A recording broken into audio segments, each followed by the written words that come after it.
Actor Bob Crane was a wildly popular and loved TV star from Hogan's Heroes and CBS Radio.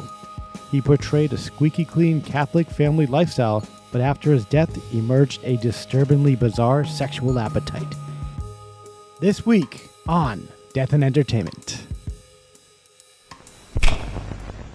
Live from Los Angeles. 911, what is your emergency? Here in Hollywood now. 2 counts of murder, Injury and death. Oh my God! Shocking new details. That has stunned the entertainment world. This makes me a little nervous. The hair stood up on my arms. Just like in the movies. What do you call this thing anyway? Death. In entertainment. Breaking news. What just happened? Will Smith just smacked the shit out of Chris Rock. Keep my wife's name out of your fucking mouth. Do you understand my wife's words coming out of your mouth? What the hell was that? Do you guys think it was set up or not? No, absolutely not. Yeah. That would have to be some next level, Jerry Lawler, Andy Kaufman type. Oh, shit. yeah. Will Smith would have to be willing to completely tarnish his reputation. And yeah, he comes off as the crazy person there. He's unhinged, as you said in our text chain. Yeah. Chris Rock, the only detail where he comes off bad is that it was a lame joke. That's what I was thinking. I was like, the only punishment Lazy. should have been a 25-year-old reference that nobody cares about. Yeah, in a joke that's been burned other places by other people. Yeah. And about a 25-year-old haircut. She's had that haircut since Scream 2. I know. I'm like, am I waking up from a coma? Like, why? Yeah, I thought Scream 2 was on the TV. I'm like, I'm trying to get to the Oscars here. Like we went back in time or something. Yeah. I was thinking of the fact that in 2016, someone played a clip where, after the Why is Oscar So White and stuff. Yeah, Oscar's So White. There was a boycott. Yeah. Of the Oscars by a lot of African Americans, and she was one of them. And Chris Rock roasted her like, that's like me trying to get into Rihanna's panties. Yeah. No one invited me. Yeah. And like he went like, so I could have been retribution. Yeah, I think that's what it was. That was seen as self-serving, though, their boycott that year, because it also happened to be the same year that Will Smith was snubbed for the movie Concussion. Why would that be a fucking? Who cares? Well, if he was nominated, you think they would have been boycotting? No way. They'd have fucking bells on. Yeah. Oscar, so what? Who cares? Yeah. As long as I win, I'm into it. Yeah. I got a clip here. Oh, wow! Wow! Will Smith just smacked the shit out of me. Keep my wife's name out your fucking mouth! Wow, dude! The whole crowd. It was mood a changes. G.I. Jane jump. Keep my wife's name out your fucking mouth! I'm going to, okay? Okay. Right there is one of the most fascinating part to me, because I know he was just about to be like, yo, your wife takes dick but not a joke. Like I feel like he was gonna go in on her. Oh, he wanted to. Yeah, he was like, oh, all right. It's hard to, in that moment, really just make a sound decision. Yeah. Yeah. Chris Rock handled it perfectly because, like you said, you got to make a sound decision, because if he goes after them, who knows? He may regret it. He might look really bad. Yeah. Yeah, I was looking to see if he had an earpiece or something, which he doesn't have, because it looked like a producer. Like the way he caught himself, it looked like a producer was like, don't. Let's hear that. Let's hear that again. Yeah. Okay. Oh, okay.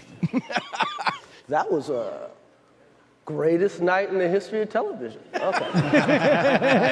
Okay. You could just hear the room just dead. Yeah. On a dime, just fucking stopped. Yeah. The slap, everyone laughed and applauded. And then he sits down and says, keep my wife's name out your fucking mouth. And everyone goes, whoa. Well, yeah. Like, this is real. The crowd looked fucking shocked. The Rock is in the audience. The Rock looked like he wanted to smack somebody after that. I saw someone say Chris Rock's cousin, was very shocked at this moment.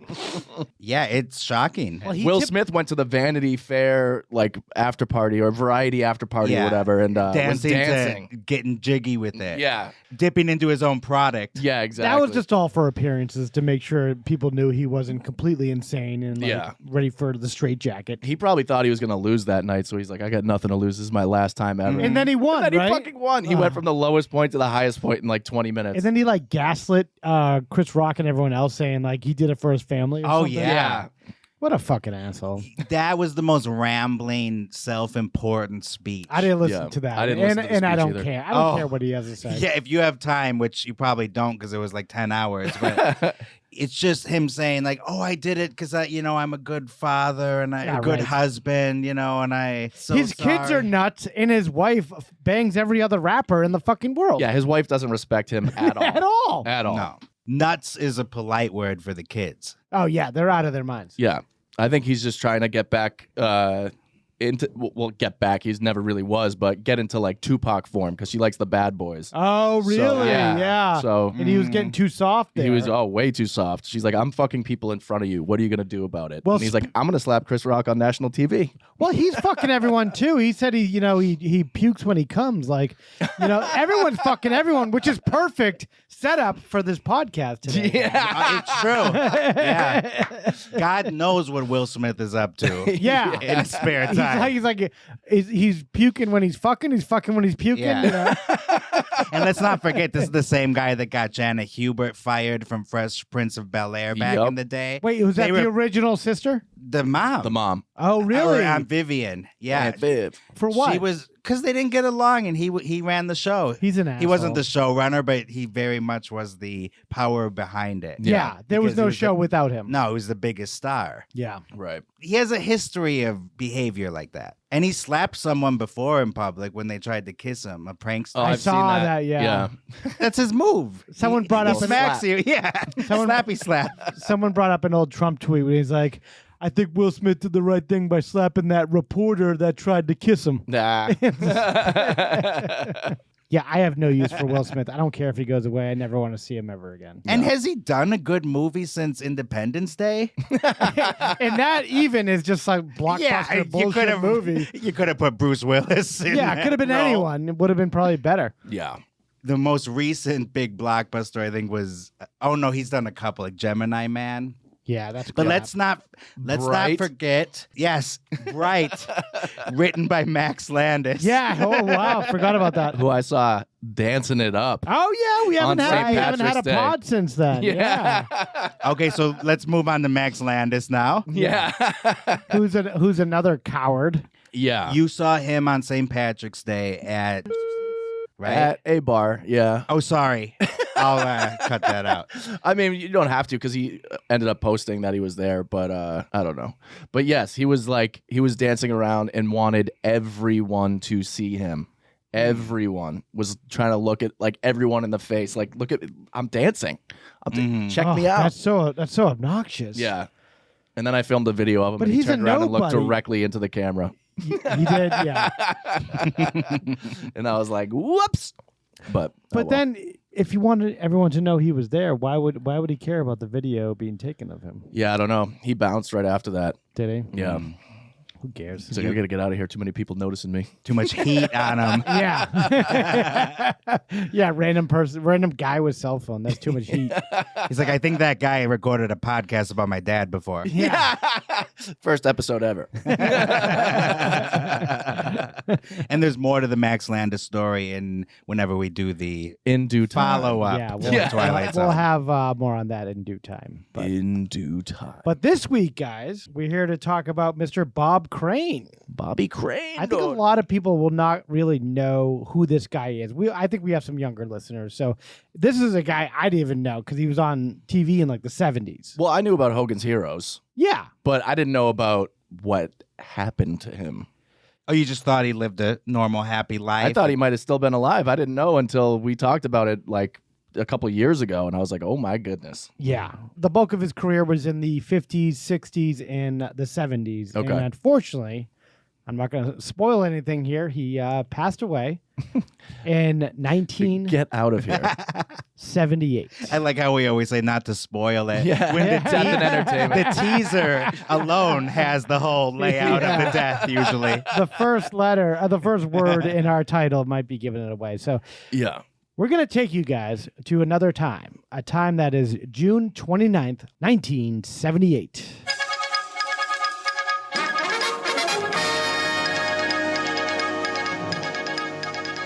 The week of June 29th, 1978, the Billboard charts, number 5 is Grease by Frankie Valli. Grease. that's Oh, not like Grease Grease. is the word kind of thing? Yeah, I think that's a song. Grease is still hot around From that time. movie. Yeah, Yeah. Grease of the same name. If I'm not mistaken. Yeah, I think you're accurate.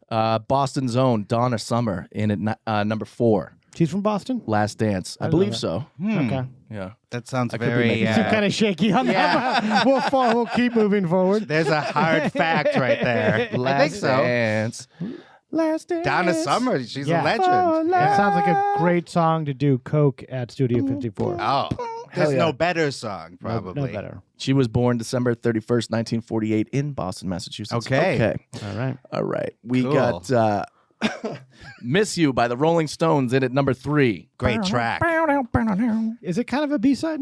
No, it was a big hit. I saw them perform it live Really? last fall. Okay. Oh, yeah. You went to SoFi Stadium. and saw Uh-huh. it. Hell yeah. Brag about Take that for B-track, it. motherfucker. I retract it. I retract the B-track. Baker Street by Jerry Rafferty in at number 2. Yeah. It's one of those songs you don't even remember exists. Yeah. You never knew the name of it. I never knew who that person but was. you hear it at a 7-Eleven, you're like, what is that song? I thought that was Steely Dan because they do that, and Lisa does that on The Simpsons, I think. Oh, Her okay. saxophone episode. And the number 1 song in Midsummer, 1978, Shadow Dancing by Andy Gibb. How does that one go? I don't even care. Shadow dancing. I listened to it. I don't think I've ever heard the song in my life. It just sounds like a Bee Gees ripoff because obviously, I mean, he's, a part of the Bee Gees. But he's in the Bee Gees universe. It's like, Yeah. it's like RZA doing something. That's true. Or the Jizza doing something that sounds like Wu-Tang or something. Andy Gibb is the Jizza of the Bee Gees. But he is, one of the Gibb brothers. Let's give him some credit. It's true. Yeah. I know his other song, I Just Want to Be Your Everything. That one actually was like the number 1 song of the year. It's also a little Peep quote. Yeah. Throwing Very it back. good memory. Thank you. I thought you were sleeping. Yeah. Barry Gibb is like the old dirty bastard of the Gibb family. That must have been kind of cool, though, to be like the young, snotty brother. And you Yeah. have a number 1 hit, totally separate from the Big Brother group. That's pretty cool on your own to get some notoriety like that. So. He had a bad death a couple years later. But other than that, That's another episode. What's the movie situation around this time? all right. Well, we got some wild movies going on around this time, Wild. I bet. including one called The Wild Geese. What? those geese sure are wild. Is it like it's just like the birds, but they're geese now? Hey, Ed, we got out a wild geese. here. Yes. I think it's more like along the lines of the Wild Bunch. Oh, okay. A group, like the Expendables, the mercenary types. Yeah, mercs. Another movie called Good Guys Wear Black. Oh, is that a Western? That's your favorite movie, Yeah, right, that's my Mark? favorite. Yeah, I wear black all the time. Good Guys. It looks like Chuck Norris starred in it. Yeah, it sounds like an action movie. Yeah, it sounds like a movie. Kyle's doing a lot of sound effects this episode so far. I'm noticing. Yeah. Before I get to number 1, another movie, Bad News Bears. Oh, yes. Go to Japan. Oh, so that's a sequel? Yeah. Yeah. It's I don't like a think they math started out in Japan. Yeah. It's usually like the 5th Yeah. one. Yeah. What did you say, Walter Matthau? Yeah, I hope he's still in this one. I don't think so. Kyle, do you have something to add about Good Guys Wear Black? Yes, it was a 1978 American martial arts action film starring Chuck Norris, directed by Ted Post. All right. Ringing any bells? No, Not at all. I'm glad you did all that research, though. Me and Alejandro are looking at each other like, what the fuck? While you're at it, you might as well punch in Bad News Bears Japan. Yeah. And let's confirm if Walter Matthau reprised his They brought role. him back, yeah. Oh, I think. Or Vic Morrow, maybe, Vic reprised Morrow. his role. You know, before he lost his head. Beat me to it. Kyle, do you have the information? we're Bad looking News for? Bears Go to Japan, also known as Bad News Bears 3, is an American sport comedy film released by Paramount Pictures.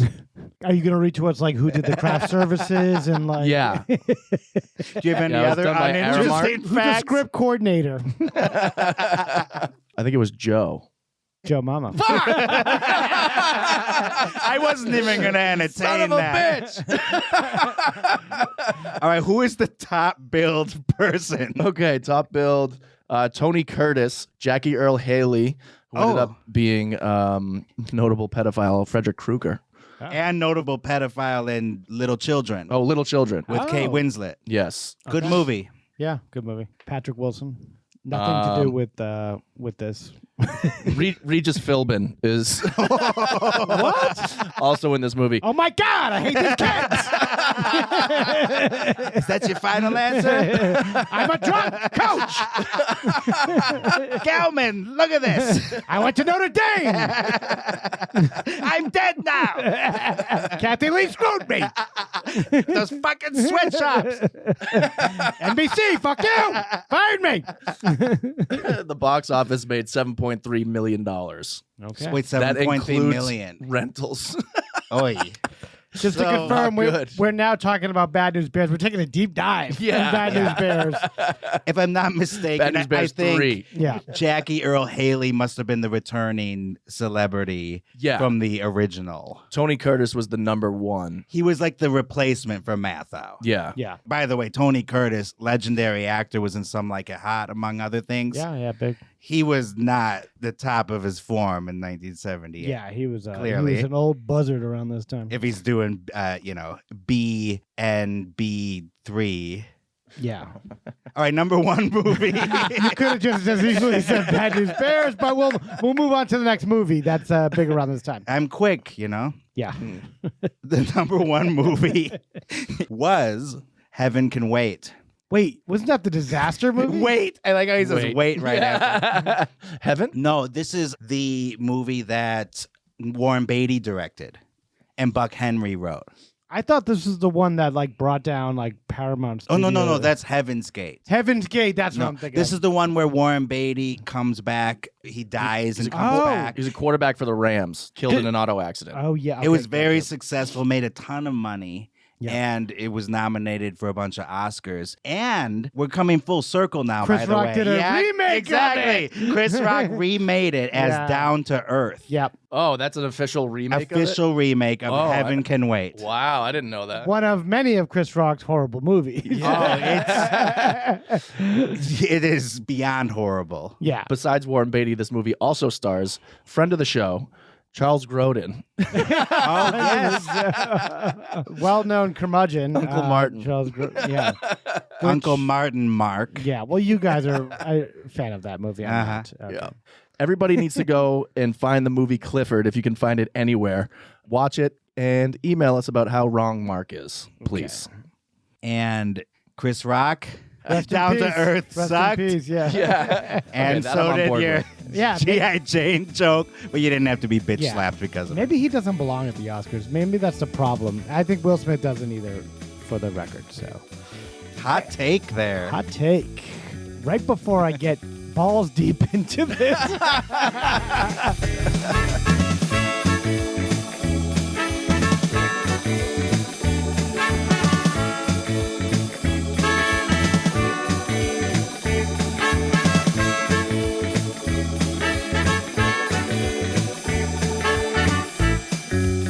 Well, I don't know, man. I had my brain is like broken from researching this guy for the past couple of days. This guy was a sicko, you know. He's a sick puppy. Is he? Yeah. Bob was? Bob Crane was a sick puppy. Wow. It's weird because he everything about him seems like, you know, he has all these perversions and sick shit going on with sex, but he does it all with a smile, like he's like William H. Macy in Fargo before he goes completely crazy. Like he's got all this shit going on, but he puts on a very nice face to it and like kind of. I'm gonna choke you, don't you know? Yeah, he was Irish in that. So Bob Crane, a little early life stuff here. He was born in Waterbury, Connecticut in 1928. Not to be confused with Canterbury, which is where Charlie Rocket died. Oh wow, close area. Yeah. I don't. Is that close? I don't It's a even small know. state. I don't know shit about Connecticut. Like I used to like play some like travel hockey there and stuff, but I just went to Hartford area and back. That's all you need to do. And then drive all the Get way out to of New there. York. Get out of there. So Connecticut likes the Burries. Yeah, it's very Southern England type of named towns. Whereas I think we're in Mass, a lot of it's like more Northern England and stuff. Okay. Yeah, a little weird tidbit no one asked for. There you go. Ed. He mainly grew up in Stamford, which is like right over the border of New York. So it's like Stamford, basically the Connecticut-New York line, and then right into New York there. Stanford is the home of trash TV. Jerry Springer. Jerry Springer. Oh, really? Steve Wilkos, Maury Povich. They all share a studio. Who's in Stamford, retiring. Connecticut. Yeah, 30 years done. Maury. Boom. Bye-bye. You are not the father. It's been a good run. He had a pretty normal childhood. I recall part of the movie. I watched autofocus as like research for this. So a part of the movie, Greg Kinnear's character, who's playing Bob Crane, talks about his likable personality and how good of a mediator he is. Because he explained that in his life growing up, he had to be the big mediator in his family, getting his brother and dad to like calm down and stop fighting all the time. Because I guess they had like a rocky relationship and stuff. Yeah. Heard that story before. Yeah, which it doesn't excuse any of this stuff I'm about to talk about. But it might help explain it. It explained the type of guy he was. He was just like that, the amicable, kind of nice guy, and that's the personality kind of gave off. Like you go into the bank, you don't realize the teller's suicidal because they're smiling and putting on the motions. Exactly. Yeah, you don't see him in those moments, and I think a lot of people they realize he had kind of like two lives and like two personalities and stuff. Double life. Classic yeah, pretty double much. life. Yeah. And I think you just got used to that growing up in the 50s or around that, where everyone was, you never like Ed Gein. No one ever knew what was really going on with that fucking nut. And they didn't want to know. Yeah, we still don't, unfortunately. Yeah, we still don't want to know. I didn't want to know, but we had to do the podcast. Personally, I want to know everything, but that's just me. So again, he's growing up, Stamford, Connecticut, very likable guy, really into the drums. Red flag. Kyle. Yeah. Hello. Now that's a real sicko. Yeah. That's when you know. In 1949, he gets married to his high school sweetheart named Anne Terzian, which I think is Armenian. Anne Terzian. Terzian, Terzian. Okay. So they had 3 children, Robert David, Deborah Ann, and Karen Leslie. I don't know why I needed to give their first and middle name. The original Karen. The original Karen, yeah. So Bob starts his radio career in upstate New York, and then he quickly moves back to Connecticut in the 50s. He began getting a lot of attention because New York broadcasters were getting very annoyed he was siphoning all the listeners over into Connecticut. Because I guess they had a big signal that the technology just recently allowed like the signals to go over to New York. And he was so popular, he was taking all the New York listeners and stuff. That's awesome. And he was like kind of pissing off all those New York heads. It was like a comedy show on the radio. Yeah, he did like a comedy show mixed with like voices, drumming. He had like a lot of guests on and stuff, like local celebrities. Honk honk. Yeah. He's exactly whatever radio personality you make fun of these days. Hey. Early morning zoo. Yeah, pretty much like that. Just, commute, entertainment for truckers and maniacs and stuff like that. John Candy in Little Shop of Horrors. I don't know if you guys have seen it recently, but I just watched it the other day, and that's exactly what he does. Oh, is it? Yeah, just like, whoa, hey. And Harry Shearer in Wade's World too. Yeah. He hits like the bullet like sound effect. He goes, "Oh, they're getting closer every time." Doesn't listen to a word anyone else is saying. He goes, "You're a total idiot." Yeah. That's right, Wayne. Because I think it's gotten very cliche to make fun of like radio DJs and stuff. Because it's a hard job, and I'm sympathetic. Yeah. So in 1956, he gets a huge opportunity to go and work out in L.A. In Los Angeles, in very sunny Los Angeles. Tinseltown. Wow, you guys are like mind melded. It's Wow. weird. Wow. Did you feel that one, Kyle? There's a spirit in here, guys. So the family packs up everything and they drive across the country to. They move to Encino in California, Which is famous for the man. I was thinking of a stupid Pauly Shore joke too. I was gonna say we're gonna edit that up, but no, we're gonna turn it up. Yeah. In the edit. Also famous for Bryn Hartman shooting Phil Hartman. Yeah, Yeah, and the Buca de Buca de Beppo. Beppo. Yeah. Your favorite restaurant. I actually do like that restaurant. You've said that several times on this very podcast. We might go there at some point in the future. We might live stream from there. It's going to be a stop on the Death and Entertainment tour coming to LA. Yeah, by the way, we're going to be putting together a Death and Entertainment Tour bus. around LA and the overreaches of LA. Yeah. Not to be confused with Lil Peep's tour bus, True. No, different situation. which some say is still running out there. On its own. Yeah. And you can see through it because it's an apparition. There's no one driving that tour bus. But there's a guy sleeping in the back. Yeah, it's And Little Peep. Snoring like a grizzly bear. So his show in Los Angeles was kind of more the same of the Connecticut one, but here he does more of the drumming, the sly wit, as they say. But now he has like legitimate stars coming in to sit in and be interviewed. Big time. Marilyn Yeah. Monroe. Wow. President. That sounded like Mr. President. Like, who the hell was that? Six Toe Monroe. That's who that was. Are you trying to do a radio show? He's doing sound effects and stuff. He's like the guy from Winslow from Police Academy and shit. Beep, bop, weep. Yeah. I think he's trying to transition this into a radio show. He's starting now. He hasn't created drops yet, so he's trying to do them live. Yeah. He's doing it live. Fuck it. Frank Sinatra would show up once in a while. Hey, Frankie That Blue bum. Eyes. Hey, baby, what's up with that sex stuff, Crane? And Bob Hope would come by once in a while. So he was like kind of The airport guy? the guy from the airport. So he was really attracting like C-level celebrities. Yeah, exactly. Yeah.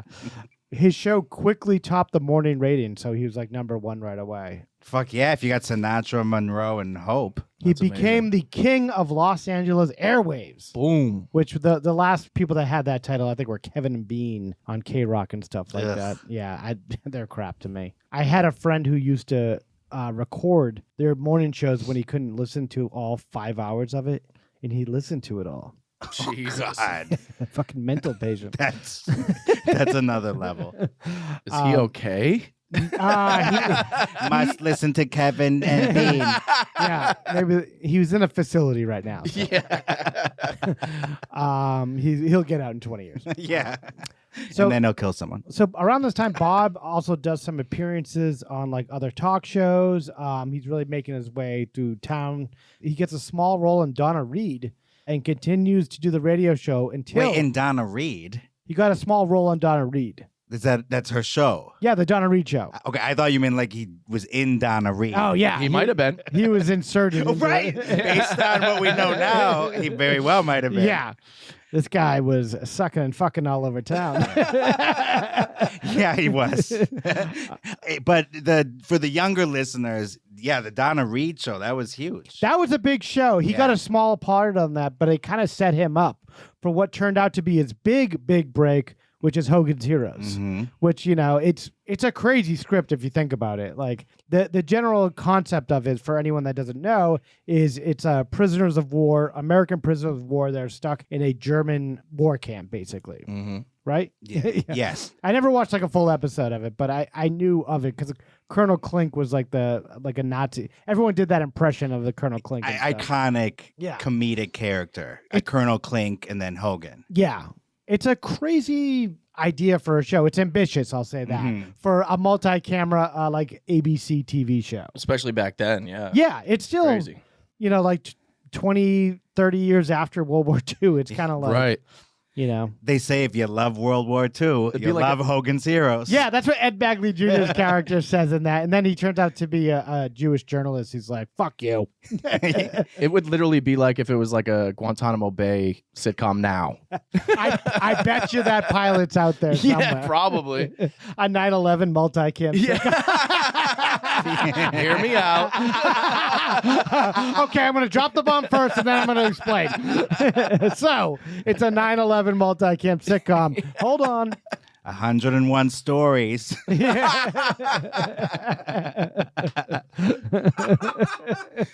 Wow. So that's at least 100 episodes. Yeah. Boom, Yeah. easy. Done. It was so popular, though, Hogan's Heroes, everyone would have their Colonel Klink impression, which I'm not about to do. But it was straight man and then funny person with German accent. That's the whole show, basically. Yeah. It turned out to be a great premise and a great show, and it goes like 5 or 6 seasons or whatever. Sailed right past the controversy. Yeah. Went on for 6 seasons. Initially, there was some kind of pushback, but then it just kind of, like most things that are good enough to get past that bullshit like that. But the sitcom Hail, Honey, I'm Home didn't get so lucky. What's that one? There was a sitcom from England, I believe, that lasted an episode or two called Hail, Honey, I'm Home. Shut up. About Hitler. Oh, my God. Well, there's Honey, I'm been home. some crazy shit out there, like that Jerry Lewis Holocaust clown movie. We've talked about it's never been released. It's never been released. Never been seen by anyone except Harry Shearer, speak of the devil. Yeah. So that's what I immediately started thinking of when they were talking about this. Initially, he didn't know if he wanted to do this because it looked like a crazy idea. It sounds like it would never pass. Yeah. Even then. And you could be attached to that for the rest of your life. And you're like, oh, you're the guy who did the Colonel Klink or the Holocaust movie or whatever. And think about it then. There was no political correctness then, and it was still controversial. Yeah. Yeah, exactly. So around this time, he's doing the show, which is crushing. And he's just like, he's always been a weird guy with sex stuff. He was a devout Catholic, and he went to church. That's been debated how much he went to church and stuff. So it was alleged that he went to church every week, and he was like a big time Catholic, big time family man. And I guess things started to happen. Like his wife would find lots of porn and like a huge sizable amount of porn. And not wholesome porn. Not wholesome porn. Yeah. This is not the porn you bring home to mommy, This is not the Paul Rubens, Jeffrey Jones variety. Tasteful. Yeah, the PG stuff. Yeah. This is not ready for prime time. While he's working on Hogan's Heroes, he's introduced by Richard Dawson, who was his co-star, the English co-star, who eventually went on to do Family Feud and stuff like that. He was introduced to a regional sales manager for Sony named John Henry Carpenter, a.k.a. I'm going to call him Carpy throughout this. Fish. That's what, I know exactly. That's what he called him. He called him Carpy. That's such a bad nickname. Hey, Carpy. Hey, Carpy. Copy. Let's go get some pussy. Let's go get some copy. Something smells like copy in here. Yeah. It's my dick. So he's like big in with Sony. He knows all about their technology and stuff. And I think this is like the first time Sony became like a major player in electronics and stuff. That's an interesting way to introduce Americans to their products. This scumbag Carpy. Oh, God. Yeah. They don't even know who this guy is. Apparently, Carpy was putting in Dawson's hi-fi in his trailer on the set of Hogan's Heroes. And then they were introduced to each other, and they became like fast friends after that. Yeah, it was the kind of thing where they bonded over, oh, isn't this technology cool? Like, check out this 8mm camera or whatever. And, I can install some bomb speakers in your house if you want. Some bitchin' stuff. Well, I think right away, it made me believe one of Bob Crane's sons said that he had been videotaping women since like the 1950s. So while he was the supposed family man, Yeah, he had exactly. already started. It's all bullshit. What, like peeping Tom stuff or like sex stuff? No, sex stuff. He was already doing videotapes even before. So I'm saying he met Carpy, John Carpenter. No relation to the director. Surprise! The director of Halloween killed Bob Crane. That's what I thought. I'm like, whoa, I didn't know about this path. But I guess when they got together, Carpy had all this technology and stuff and all this like Sony filming equipment. That's how they really bonded. But I think he had been doing that even before he had all this kind of it wasn't Carpy that he had his own taught stuff him how before. to be a player. And a creep, basically. Yeah, he was a creep on his own before he met Carpy. So him, Carpy, and Richard Dawson would just go out to like strip clubs and hang out all the time and like get a ton of chicks because they were like big TV stars and shit. It was easy. Yeah. It's like shooting Carpy at a barrel. Kyle, there's the line of the episode so far. Well, that's the way how things would work out. They'd be like, Bob Crane would just kind of show up and just say, I'm Bob Crane. And then the girl, the notoriety right away.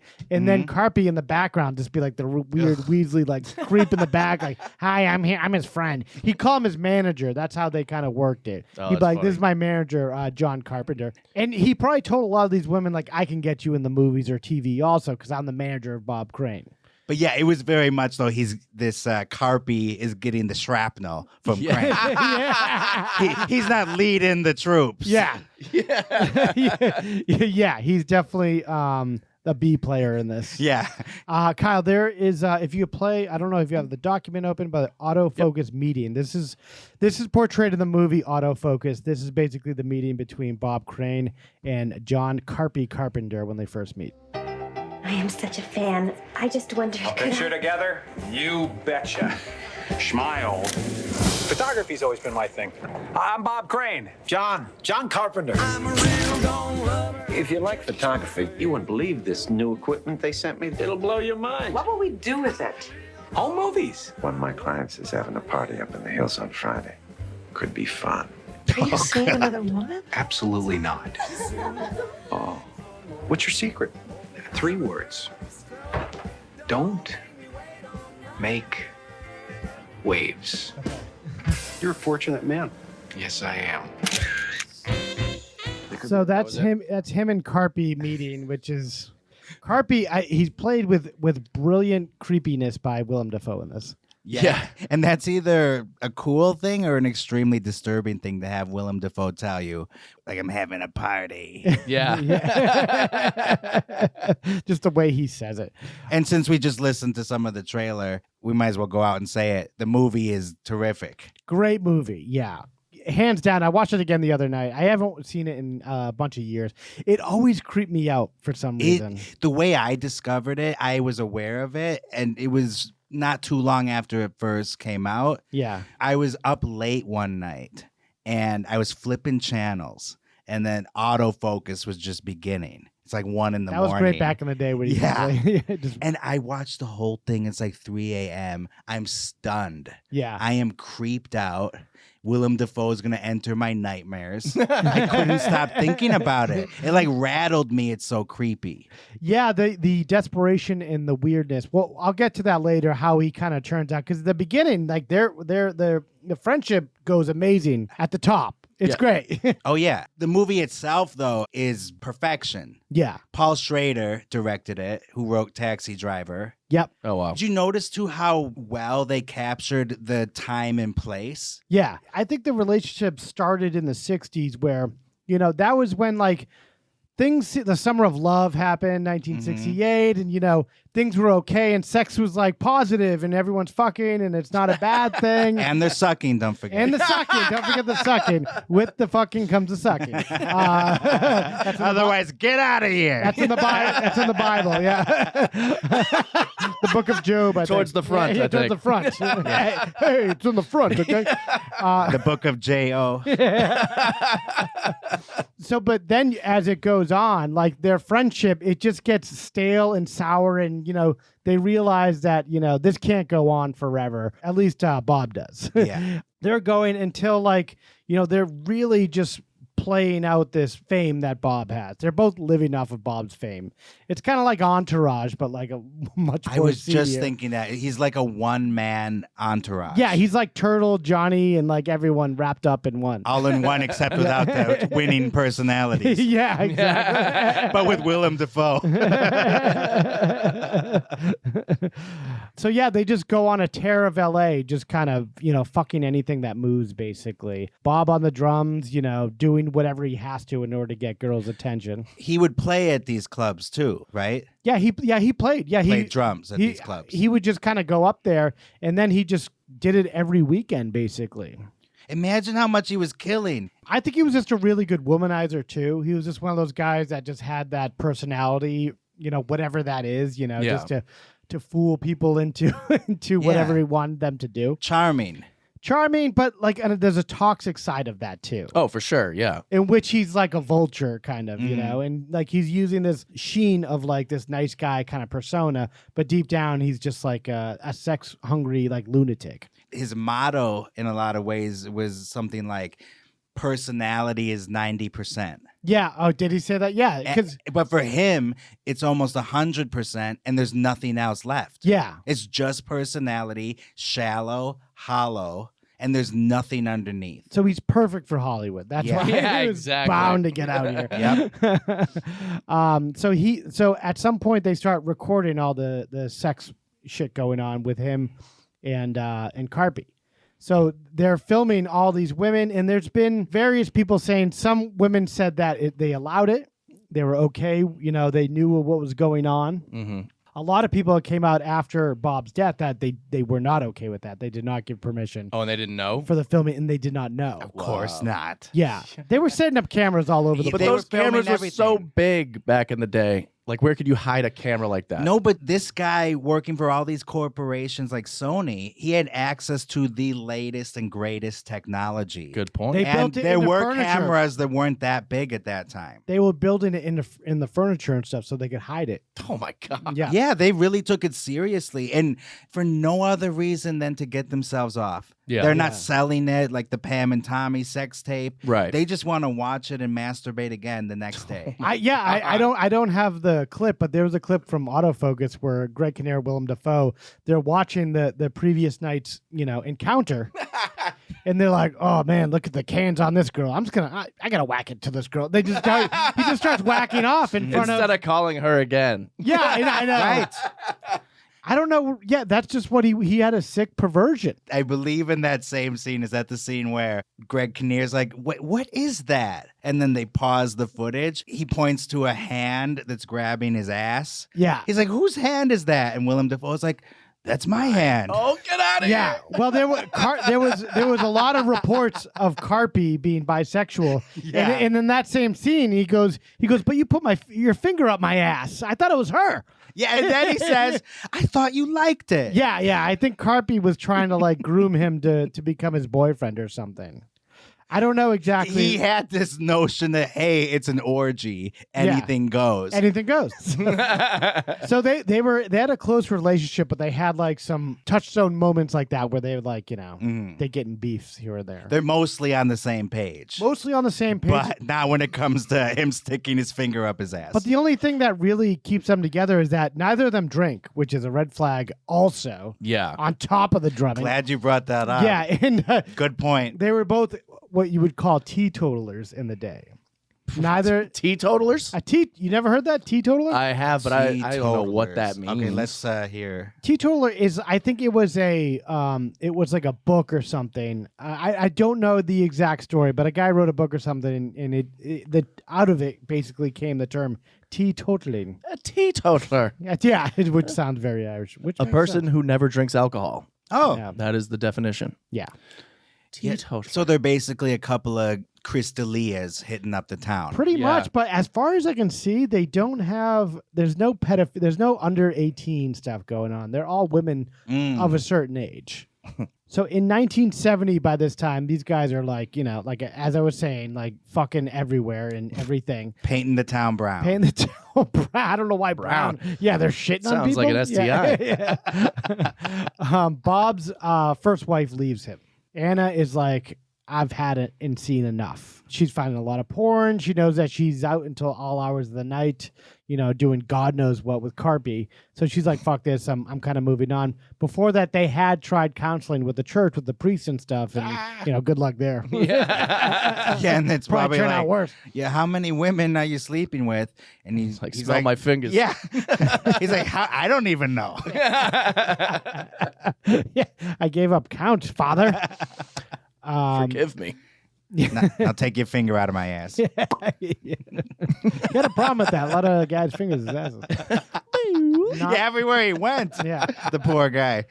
Around this time also, Bob was already having an affair with his Hogan's Heroes co-star, Sigrid Valdis, who played Hilda on Hogan's Heroes. Like the secretary type. Secretary, in the the girl camp. you always want to give it to on the show. Give a good stup. Give a good stup. Damn, she's hot too. Yeah. She went by the name Patty Olson as an actress. So her real name was Sigrid. yes. Okay. But she went by Patty Olson as her acting name. So the wife is like, okay, this is enough. It's not worth it. I don't see this guy changing anytime soon, and I don't want him being a weird. Because already by this time, he has a really close relationship with his son, Bob Jr. I guess people call him. Mm-hmm. The oldest one, right? The oldest one. So yes, he was the oldest son, and he's like his friend. Like Bob Crane was like a kid with his kid, basically. He was showing him porn, his own sex scenes and stuff, and in pictures of him with women and shit. The son was privy to his secret life. Yeah. Which wasn't so secret with his son. His son would just tell him whatever, you know, and he equated it to the birds and the bees talk. Yeah. That was Bob Crane's version of the birds and the bees. Look at this chick I'm banging right now or something like that. Pretty much. Yeah, I guess Bob Crane would just show everyone all these pictures and stuff. I guess specifically he showed Patsy Patsy Cline? Not Patsy Cline. I'm crazy. There's just so much information here. Or you're crazy. No, I'm sorry. He showed Patty Duke. Oh, wow. Nude pictures of all his, Why would Patty Duke be interested in that? He's crazy. This could be you. Yeah. That's a good Bob Crane. Can I see your finger? But he's nuts. He just shows people shit like this. But I think he's such a nice guy that people, assuming to his face, they're not you get the shit out of here. They just kind of go along with it. And, it's still kind of like the 60s and 70s, swinging sex stuff. So it's astounding to me how much he was recording. It was rare then. Yeah. And this guy was filming every sexual he had encounter. Fucking warehouses full of shit. Yeah. Exactly. Yeah, Spielberg didn't have that much film in his house.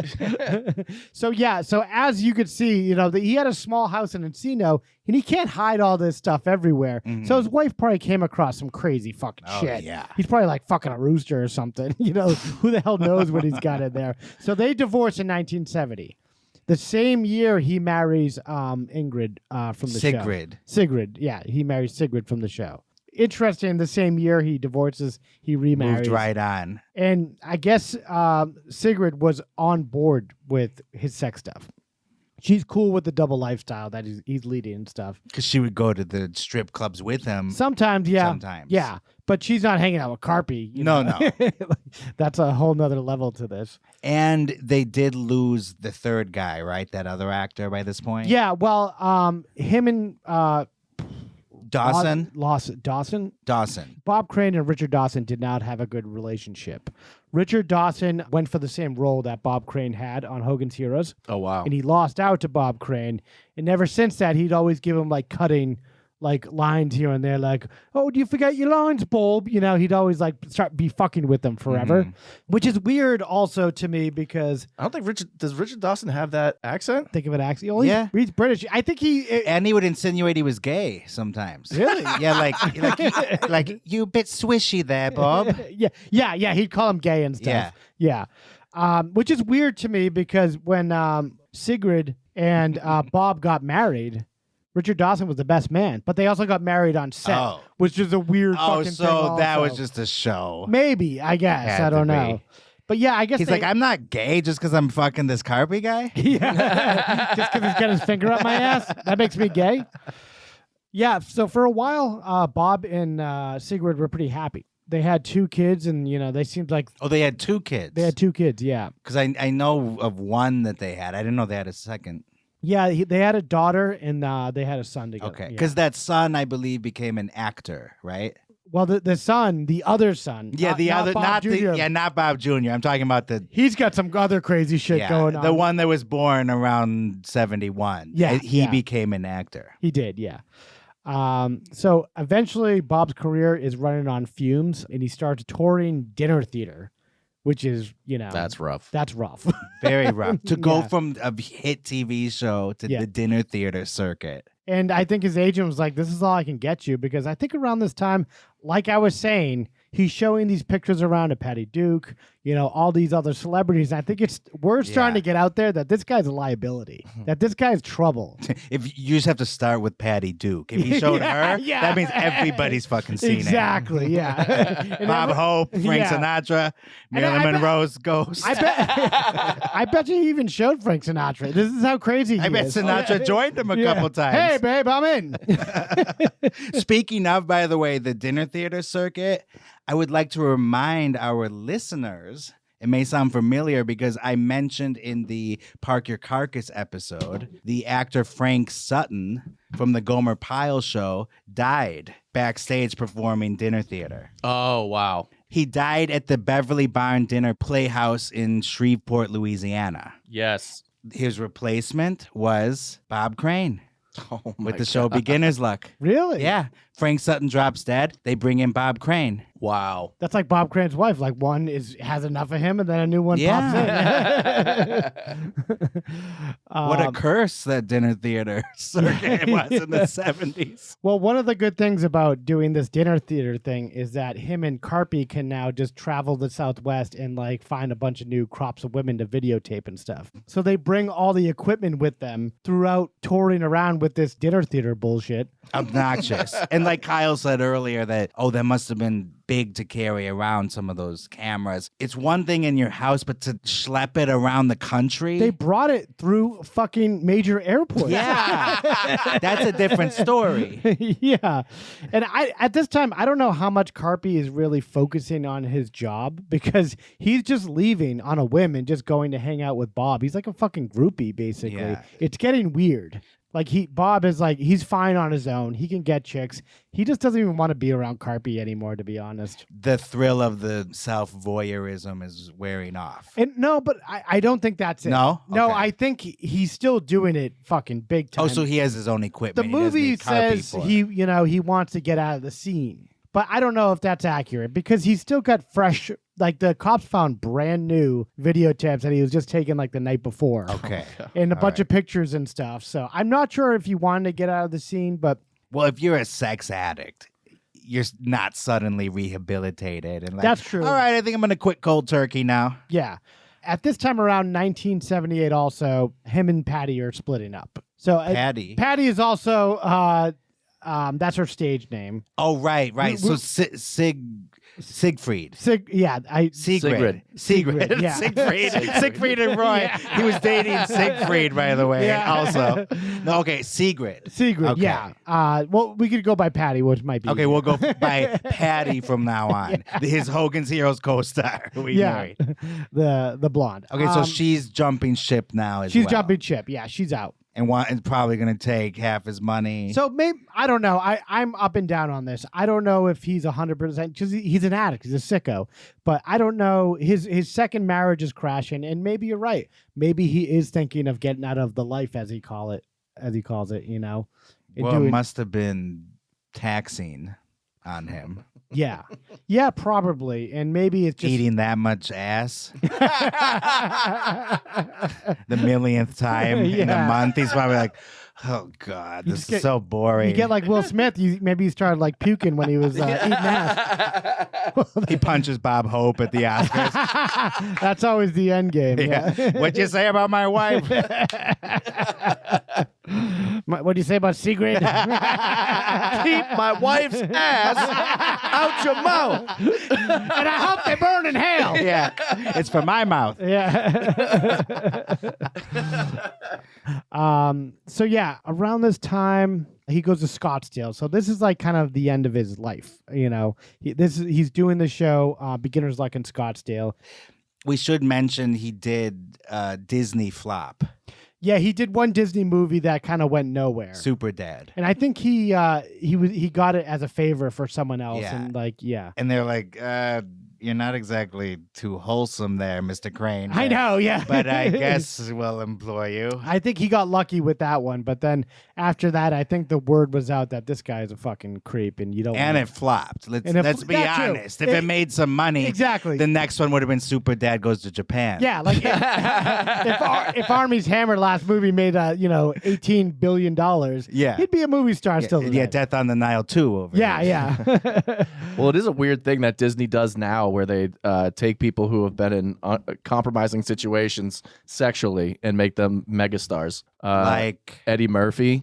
He got caught with a transgender prostitute in his car and was like, I was just giving him a ride.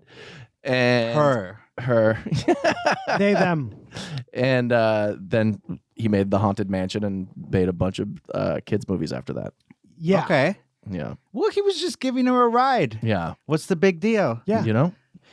So Bob and Carpy are still doing their thing. Now they're just doing it in Arizona here. It's parked in Arizona for a little bit? Yeah. They stop in Scottsdale, Arizona for some time, and they're doing all their stuff there. So they have like a weekly show that they do there. The same show, Beginner's Luck. Yes, Beginner's Luck, yeah. Which sounds awful. Yeah, from what I've sounds seen like the of most it, yeah. hack play ever. Oh, God. Yeah.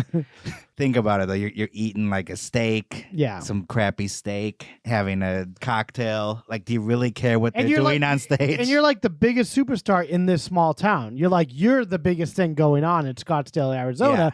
Yeah. All these girls are like, hey, this guy's a celebrity, and he's got like a whole new pool of victims, as you'd call it, to video. Definitely victims. Stuff. Yeah. And of course, the dinner theater doesn't have to be good because it's not like they have to put on Angels in America. For that circuit. Yeah. With these, bumpkins, you could put on anything. Exactly. They wouldn't give a shit. Because like I said, they're just eating their steak. Yeah, they don't care. They're barely looking up, and, they're laughing once in a while. They're eating the steak while he's eating their ass. Oh, whoa. Yes, sir. Kyle over here. Johnny. That's like the devil. Yeah. Evil Ed McMahon. Evil Ed McMahon. That was Bobcat McMahon. Like the Joker fight. Bob Hopeless. Yeah. So this is the end of the relationship between Carpy and Bob. They're hanging out, and at some point he's like, you know what, Carpy? He had told his son this too, Bob Jr. He's like, I'm gonna get rid of him. He's gonna break up with his friend. He's like, fuck this, this is not going well anymore. Did he just get the idea that, or he just finally figured out that Carpy was kind of just like a hanger-on? Yeah. I think he understood that Carpy couldn't really do anything for himself, and at some point it just become a one-sided relationship where he didn't really need Carpy. He had all the electronics and stuff, so he was ready to move on, basically. There's another clip from Autofocus. This is just so good. Play the second one there. Second one first? Yeah. Okay. This is when they're breaking up. Breaking up is hard to do, guys. Breaking up is hard to do. There. I said it. What am I, like a drag? A drag on your career? Who's always been there for you? When you were moping, complaining, oh, John, nobody wants to hire me. Flying around the country whenever you called, hauling your shit from the airport, taking seconds. I'm a drag. Well, you're a loser. Bob Crane's a loser. I ain't a loser. But this is basically the setup.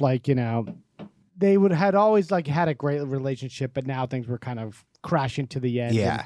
And coming to a head. I think with Bob Crane, he really didn't think anything bad would happen. He could just tell some guy like this to fuck off. Yeah. And he would just fuck off, and that would be the end of it, which maybe most people should have that idea, but I don't know about you guys, but I'm super paranoid sometimes. Is this guy going to fucking kill me? Oh, for sure. Yeah, you have to leave it on good terms. Yeah. and make a soft break, not just in some fucking Scottsdale bar. Just say, I'm done with you. You're a drag. You're a drag. I don't need you anymore. Yeah.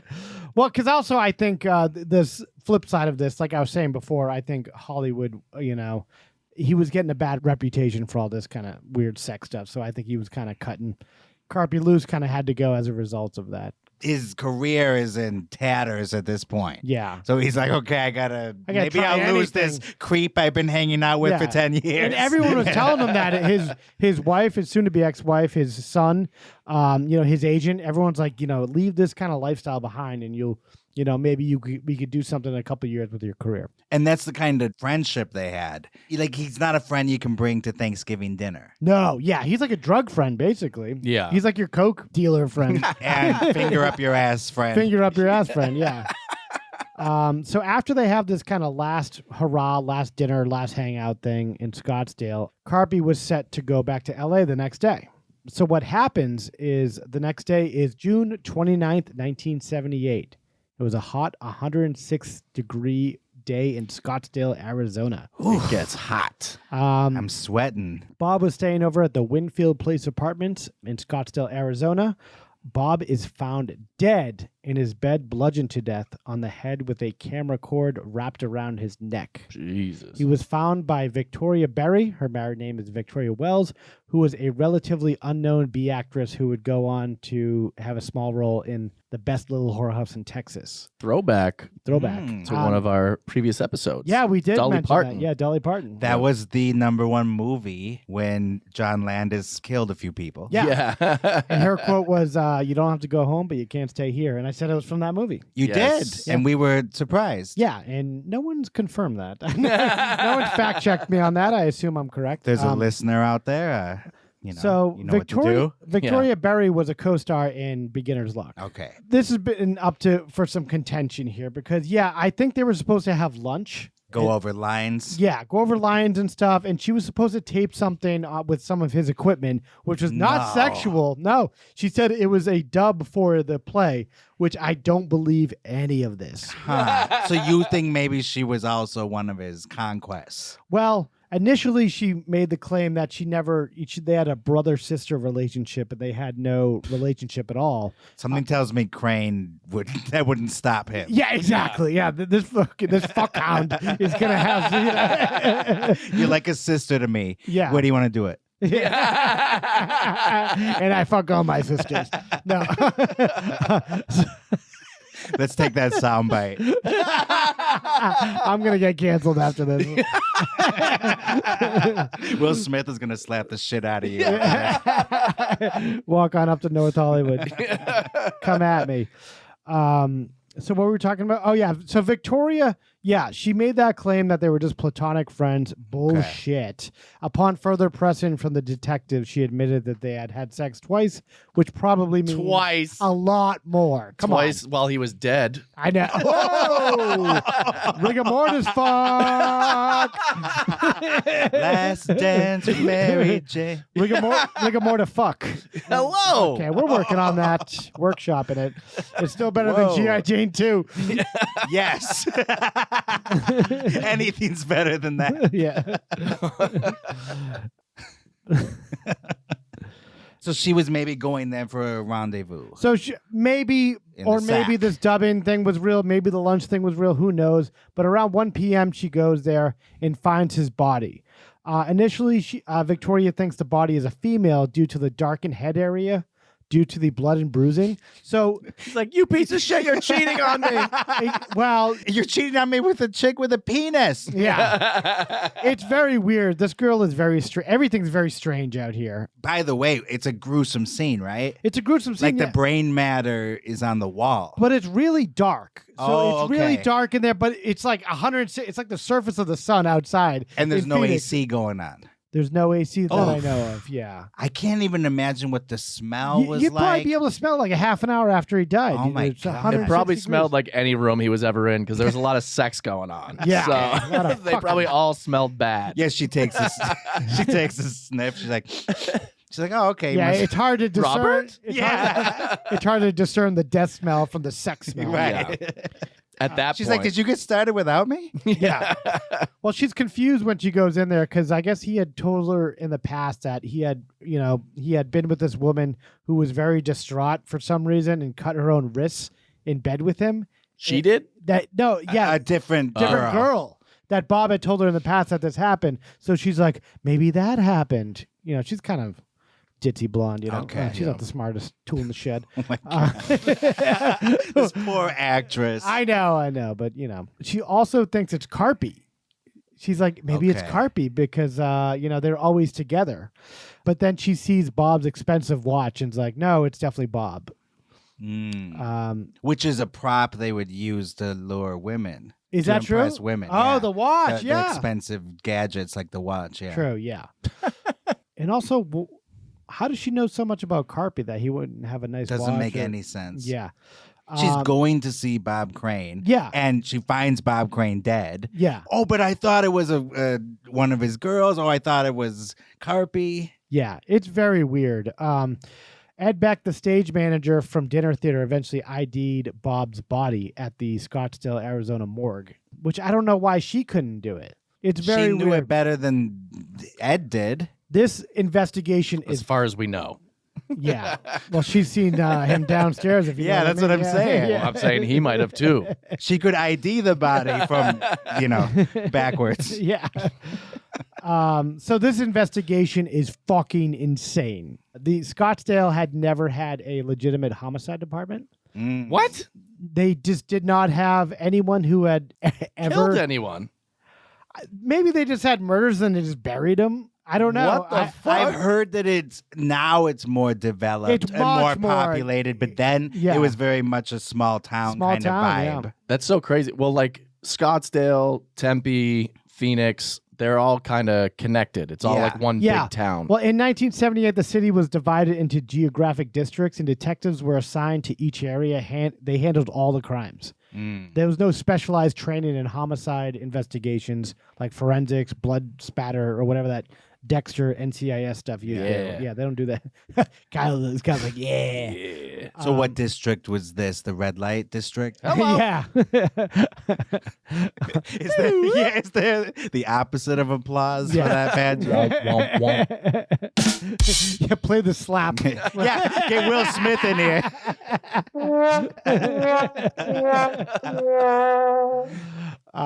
So anyway, the first officer who shows up to the scene is Paulette Cassetta. She closes the door and waits for detectives to show up. She kicks out Victoria, who's a distraught mess, and she probably was before this anyway. With a name like Cassetta, I bet she meant business. Yeah, she sounds like... Get out of here. Yeah, I'm by the book. No one messes with Cassetta. Eventually, detectives Ron Dean and Dennis Borgenhagen. Borgenhagen? Yeah, Borgenhagen. Okay. Borgenhagen. I believe that's German. Yeah. Hey, I Borgenhagened her, Hail, honey, I'm home. Let me just finish my Borgenhagen over here. I'll be right over. They show up around 3 p.m. Neither had ever handled a murder case in their fucking lives. Those poor bastards. Yeah. They walk in like, oh, where's Bob Crane? I loved him on Hogan's Heroes. And then they're like, holy shit. His brain is all over he's the wall. moonwalking in his brains by mistake.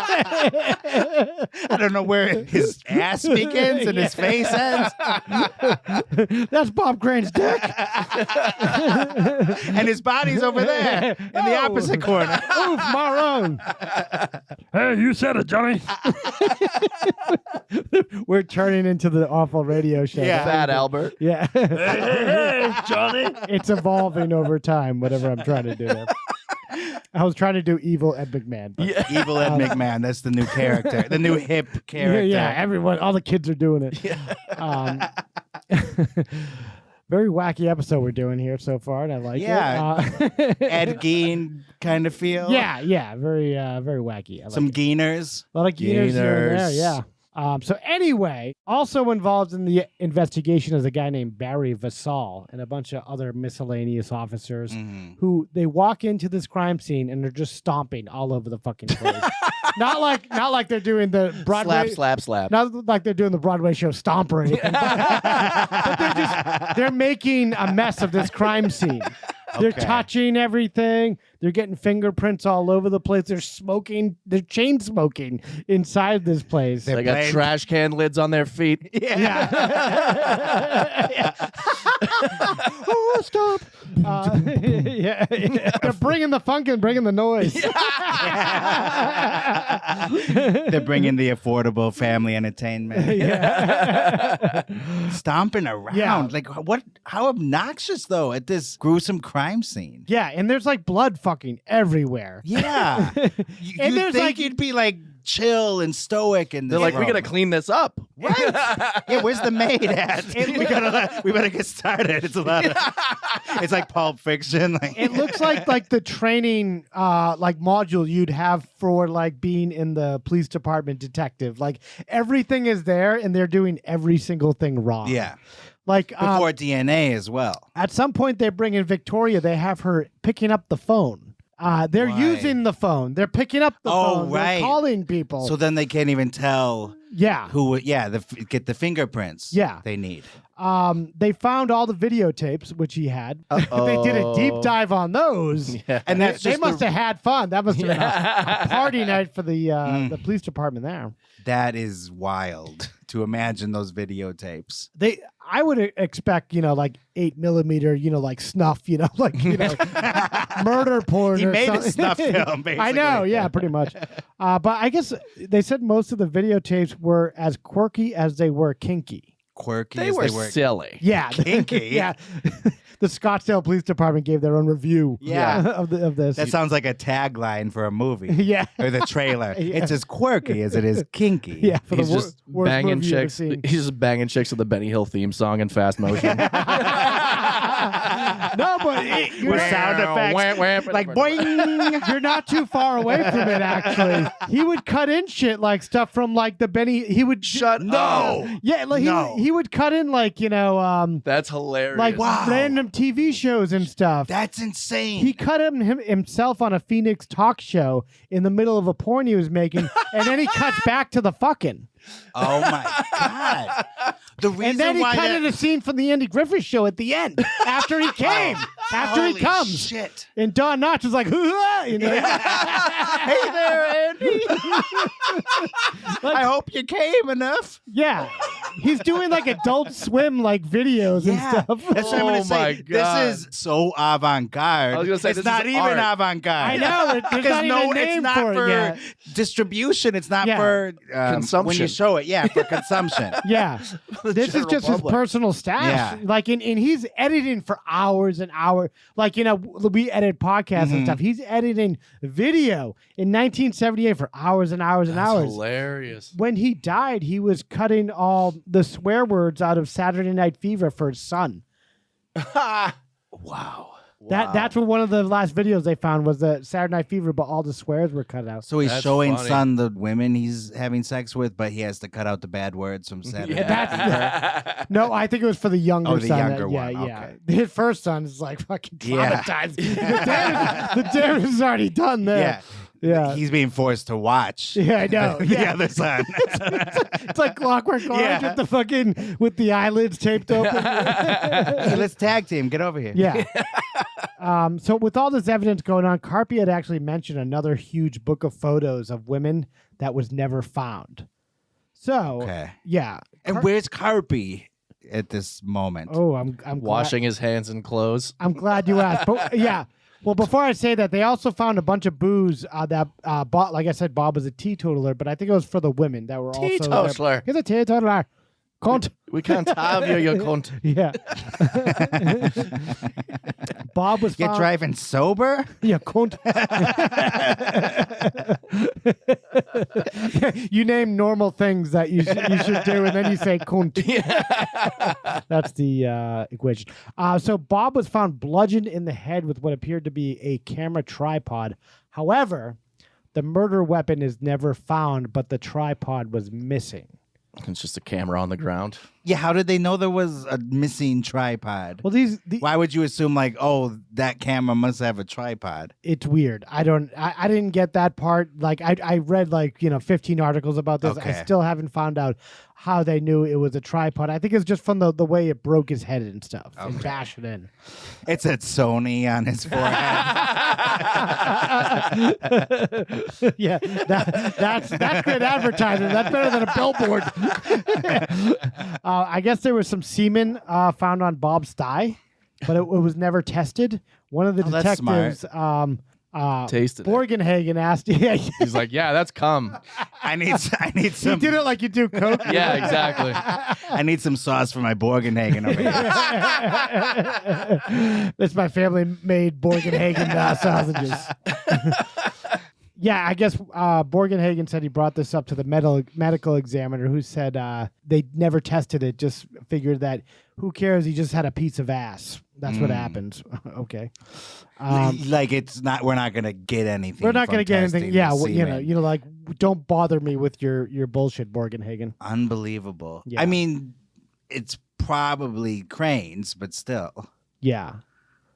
Yeah, it seems to be the case. I don't know why that would have been such a big deal, but it's just something that they found notable. But if it wasn't, if it was Carpy's, then case closed. Which is, if we're talking about the real Carpy of like the other side of Carpy, he would maybe jizz on Bob and then take off. Very feasible. As a power move. That's a power move, yeah. In fact, there's no way that wouldn't happen. Yeah. So yeah, the overall inspection of the body is a fucking nightmare. The coroner, instead of taking the body back to the lab and doing the autopsy there, he just does it in the bed. What? To figure out how he died, like the true cause of death in the bed. He's just doing everything there and poking and prodding and doing everything. Wow. Yeah, it's fucking weird. That's unheard of. I have a video. There's this documentary called Murder in Scottsdale, The Death of Bob Crane. Started at 6:10. There's some juicy stuff about how badly this crime scene was handled.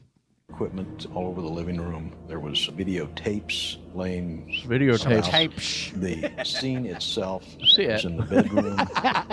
And under lighted conditions, it was observed that the individual had been bludgeoned to death. Pretty grotesque scene. Mr. Crane was laying on the bed. See it, son. A kind of a fetal position. There was a lot of blood around. It does look like a chick. And on his neck. Yeah, now that you mention it. It does, yeah. Observed spatters, blood spatters on the wall above the headboard of the bed. And then there was some, looked like wipe marks on the sheet where something full of blood. Why do they all have the whistle? And there was a cord tied around his neck. Wow. Other than that, we didn't, touch anything until the medical examiner arrived. Yeah, right. When the coroner and decided to examine the This body, is Detective which Neck. means get out of Because he has a big neck. Stop. Y'all can't Standing see where it you right are. now, What but don't it's you have on huge. your shoes that you See should it, have? son? Get out. Okay, Take all so the yeah. bed. The fucking Close it coroner up. was Don Knotts. That's what I call a neck. Volume 10. Call him Joey the Neck. Her neck, the Joey.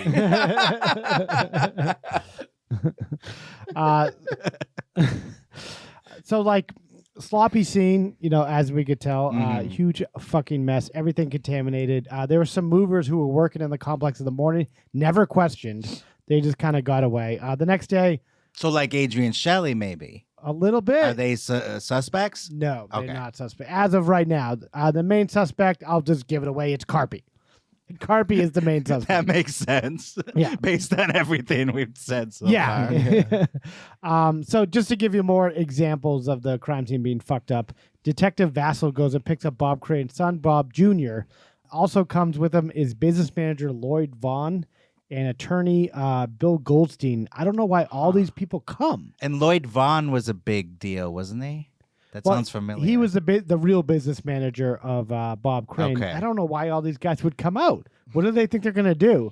Get some money? So Find some money somewhere? The police bring them back to the room, And let them stop around and everything. Really, with this, everything still. The body's gone. The body's at the morgue, but like they're stomping around and stuff and touching everything. It's just like, see, a stomp was real popular.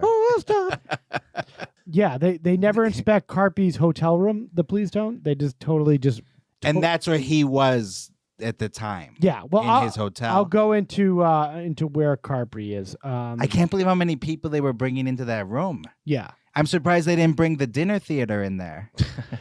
Let's do it from the hotel tonight. We'll do it live. Do it live. So Carpy is the number one suspect off the bat. Right away. Carpy and Bob were seen the night before in a club arguing, and it is suspected that this was Bob basically breaking up with Carpy, as we saw in that video. People witnessed that. Yeah. I'm a drag. I ain't no drag. So after Bob is found dead and all these cops and everyone's in his room like wondering who did this, everyone's like, wait, where's Carpy? That's the name of this chapter here. Where's Carpy? It's like the Brian Laundrie scene people witnessed. Yeah. So them arguing at that, whatever that place was called. Yeah, the breakfast place. What was it called? Like Joey's Lafiteria or something? Yeah. It had a really lame name. Anyway, I digress. So remember when Virginia was taking all the calls in the room right after the death? Yeah. Who was she calling, by the way? She wasn't. No, she was taking calls. Like she's a fucking secretary for a murder scene. Oh, they're just answering the phone. Just answering the phone. God. Yeah. One of the calls is from Carpy. Carpy calls, and she's like, "Where the fuck are you?" He's like, "Oh, I'm back in L.A."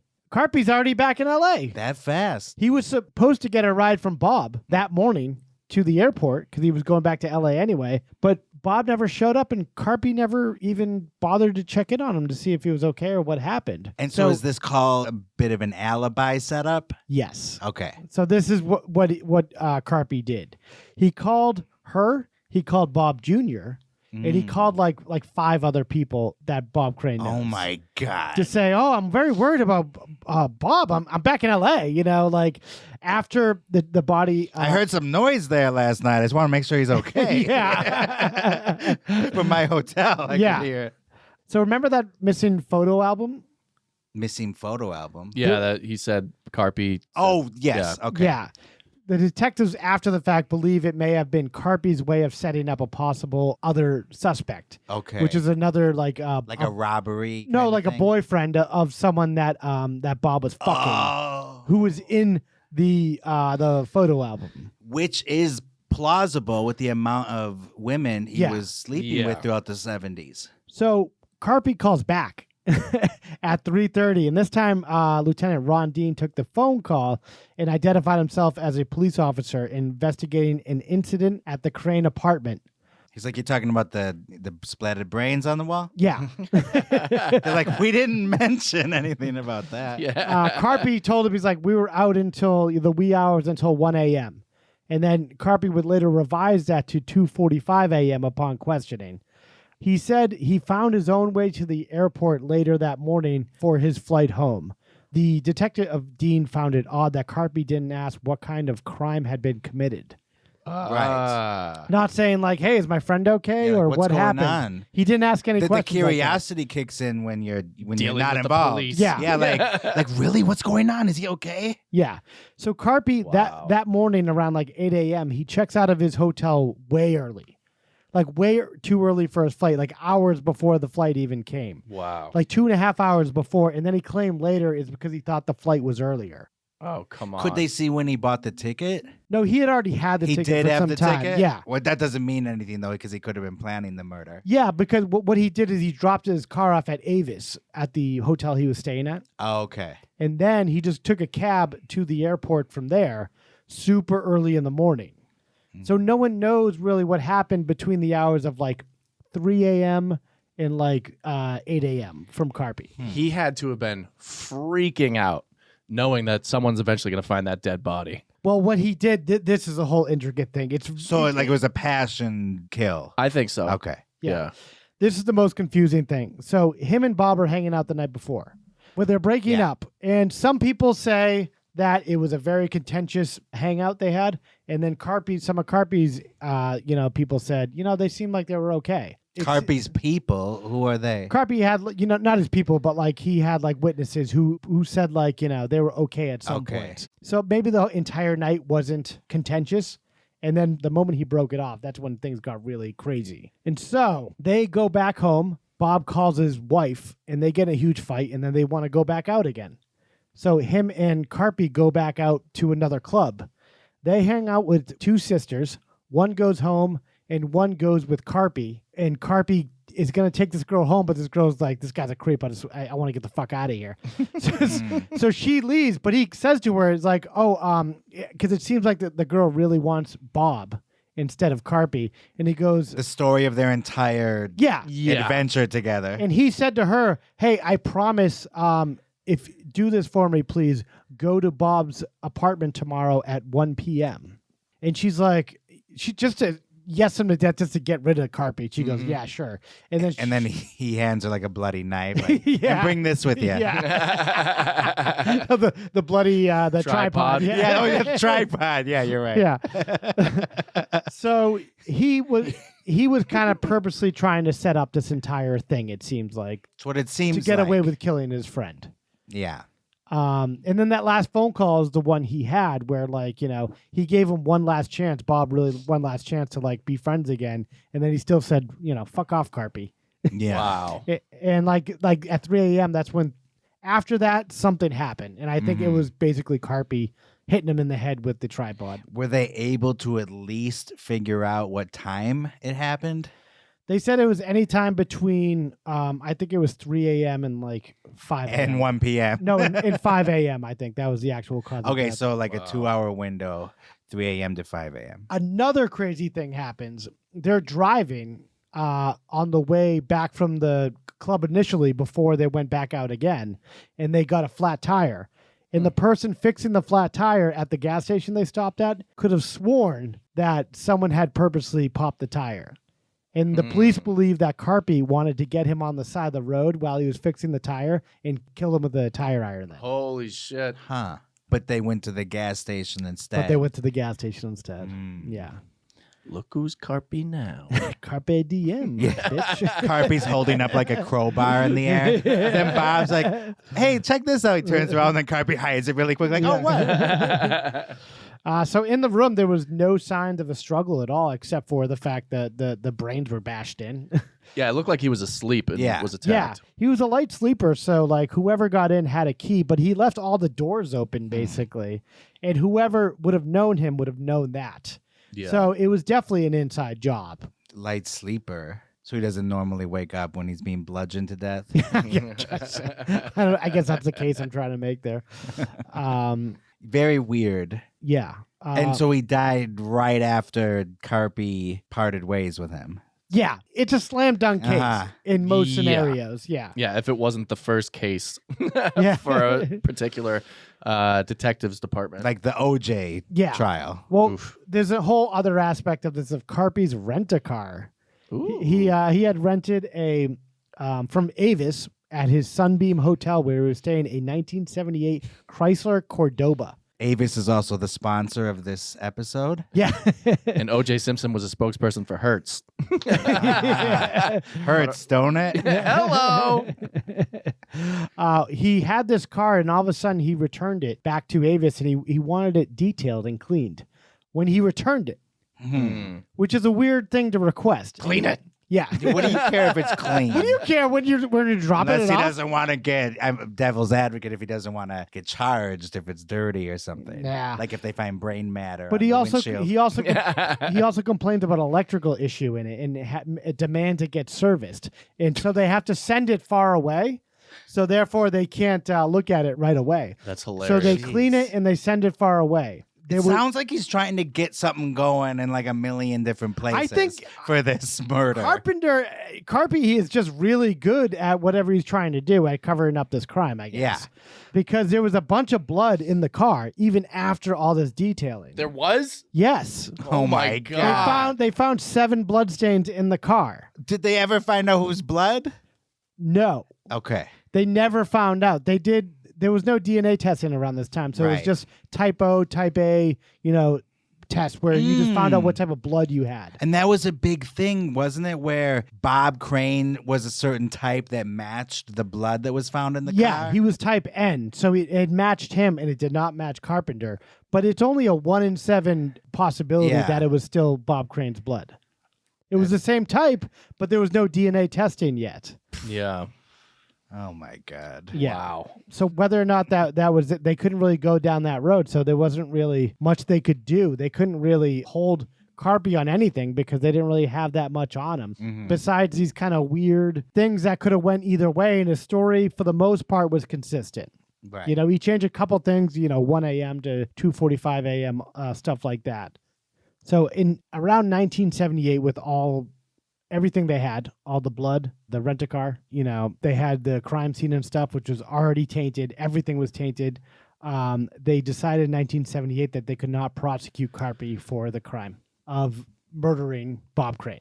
Wow. So they got to let him go. They just let him go. With blood in the rent-a-car. Yeah.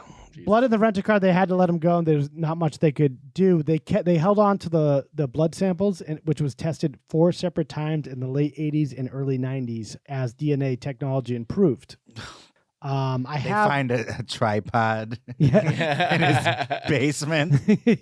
What do you use that for? He's tripod in the glove box. Yeah. they never found the tripod. They never found it. Wow. It could have been a tripod. It could have been anything. It could have been a tire iron. No one knows. But this is the police interview with Carpy, starting at 15:53. Do you understand these rights? I understand the rights the way you read them. My question to you is that prior to an agreement on these rights here, I was under the impression, correct me if I'm wrong before I make my statement to you, that I was coming here to help you out, not put me in. Wow. And I'm really very apprehensive about this. If I should continue, since your statement in California was that you implied and directly told me that I had direct contact with Bob Crane's death. Yes. In fact, okay, we'll get what I need from you is will you voluntarily answer my question? Now, reading from this rights card, you now understand, and you've been questioning. Can you stop voluntarily answering my question? The makers of that documentary should turn up the music. I could almost make out what they were saying. Yeah, it's a weird documentary. But what's the gist of that? He professed his innocence the entire time. He still did up until his death. Like, he agreed to do a lie detector test, a polygraph. Oh, yeah, that would prove it. He said in that, he goes, my understanding is that I'm here to help you out, not turn myself in. Yeah. And that to me is like, okay, well, it's almost like fucking did it. Yeah. Almost like saying, let's do a plea deal kind of thing. I think Carpy knew a lot about how all this works. Yeah. He was in the army and stuff. He was a decorated war veteran and stuff. So I was going to say, I don't understand why he's so confident about the process. Right. In some ways, he seems like the dumbest criminal, and in other ways, the smartest criminal. Yeah. Because he left a completely messy, obvious crime scene, and he obviously did it. Yeah. But yet, he didn't ever spend a day in jail over it. No. But 14 years after this interview, after 1978, after they released him, Carpy is finally charged with the murder of Bob Crane in 1992 by a brand new county attorney, Rick Romley, who decides to reopen the case. Fucking Ricky Romley. And what's the impetus for reopening the case that year? Because 12 years after the murder, Scottsdale detectives Jim Raines uncovered a previously unseen crime scene photo that showed a speck of brain tissue in Carpenter's car. You gotta be kidding me. This is insane to me. I still don't understand. How do you even explain that one away? Oh, that wasn't Bob Crane's brain tissue. That was someone else I murdered. That was mine. I sneezed. The actual tissue sample. I'm just so smart, Yeah. I don't need that much brain. I need 10%. Yeah. The actual tissue sample was long gone. Yeah. This is just a picture they're going on. How ridiculous is that? And probably the feeling that everyone pretty much has that this guy did it. Yeah, I think they just lingering. They needed something. I think they still wanted this win. They wanted, they're known as the area that did not prosecute the murder of the guy from Hogan's Heroes right now. And it's a high-profile case. It's still a very high profile. Yeah. So I don't know what the fuck this judge was thinking. He deemed it admissible. A picture, not even the brain matter. Wow. And Carpy was charged with the murder of Robert Crane. You know how they find people guilty even 40 years later with DNA? Yeah. They couldn't find anything to get him with I'm DNA. I'm gonna get to that. They did do a test in 2016. I will get to that in one moment. Oh my God. Spicy. Okay. So with this case though, we're in 1992. Yeah. With this case, they had an uphill battle because it's very flimsy. DNA testing of the blood at that time proved inconclusive. So they did do it in 1992. But the technology wasn't really there yet. It gets better and better every year. So I think, by the time David Caruso joined the cast. And by this time, like I was saying before, new witnesses came forward to say Crane and Carpenter actually had a friendly dinner the night before the killing. So some people said it was contentious and dicey. Some people said it was friendly. 15 years later, they suddenly remember that. That's weird too. Everything is weird about this case. Yeah. Carpenter's attorney shot down speculation that a missing tripod could have been the murder weapon and reminded the jury that there was no proof of its existence still. Meanwhile, Crane's predilections, the sex and porn stuff and whatnot, gave the defense plenty to play with. And eventually the short of it is that after 2 days, he was considered not guilty. 2 days? So that was real fast. 2 days, the jury deliberated and considered him not guilty. Yeah. Wow. They just wanted to get back to their normal lives. Yeah. They didn't deliberate. How can you say not guilty? Yeah, that's bullshit. But there's also not enough factual evidence to put him away. But it's so obvious. Yeah. I guess that's a dangerous road to go down to base it off The of last person a there, photo yeah. and all that crap. Well, the but- defense also opened up the facts like, hey, maybe Bob, fucked some gangster's wife or something and took a picture of it and he killed her. Like they opened all this realm. Well, yeah, because Bob was no angel either. Yeah. It's totally plausible, like I said earlier, that could have been one of the women's husbands. That's what Carpy set up also with disappearing that photo album and stuff. Right. And then I have another question. Do you know anything about his character between the murder and 1992? Was he some sort of upstanding citizen? He was still a salesman, but for another electronics company. He was still like a regional salesman. He was still working at 66. You got to be kidding me. Yeah. They're like, this guy's got some baggage, but he's real good at selling speakers. This guy's a fucking killer, but he's also a killer. A murderer. And he's into weird sex stuff, but he's great. So, yeah, they just had to let him go. 4 years later, he dies of a heart attack at the age of 72. Wow. I guess that was young for his family. I guess his family said they all lived into their hundreds. And jeez, and he got the short shrift on that one. Yeah, he's dropping dead at 72. Yeah, but they probably all weren't fucking their way through the entire country. Yeah, a lot of mileage on that heart. The entire Southwest. Yeah, this guy did pretty well for a guy that fucking ugly. Yeah, absolutely. Again, that's what happens when you hang out with a TV star. Yeah, you're gonna get some of that. So in 2016, Fox 10, a local regional Fox affiliate, they reopened the case. They do a whole expose on it, and they do a DNA follow-up. In what year? 2016. Wow. Yeah, the year we elected Donald Trump as our president. Oh, I forgot about that. So this guy, John Hook, produced an entire expose series on the killing. He did it in 2016, and I think they did a follow-up in 2017, mostly with Bob Jr.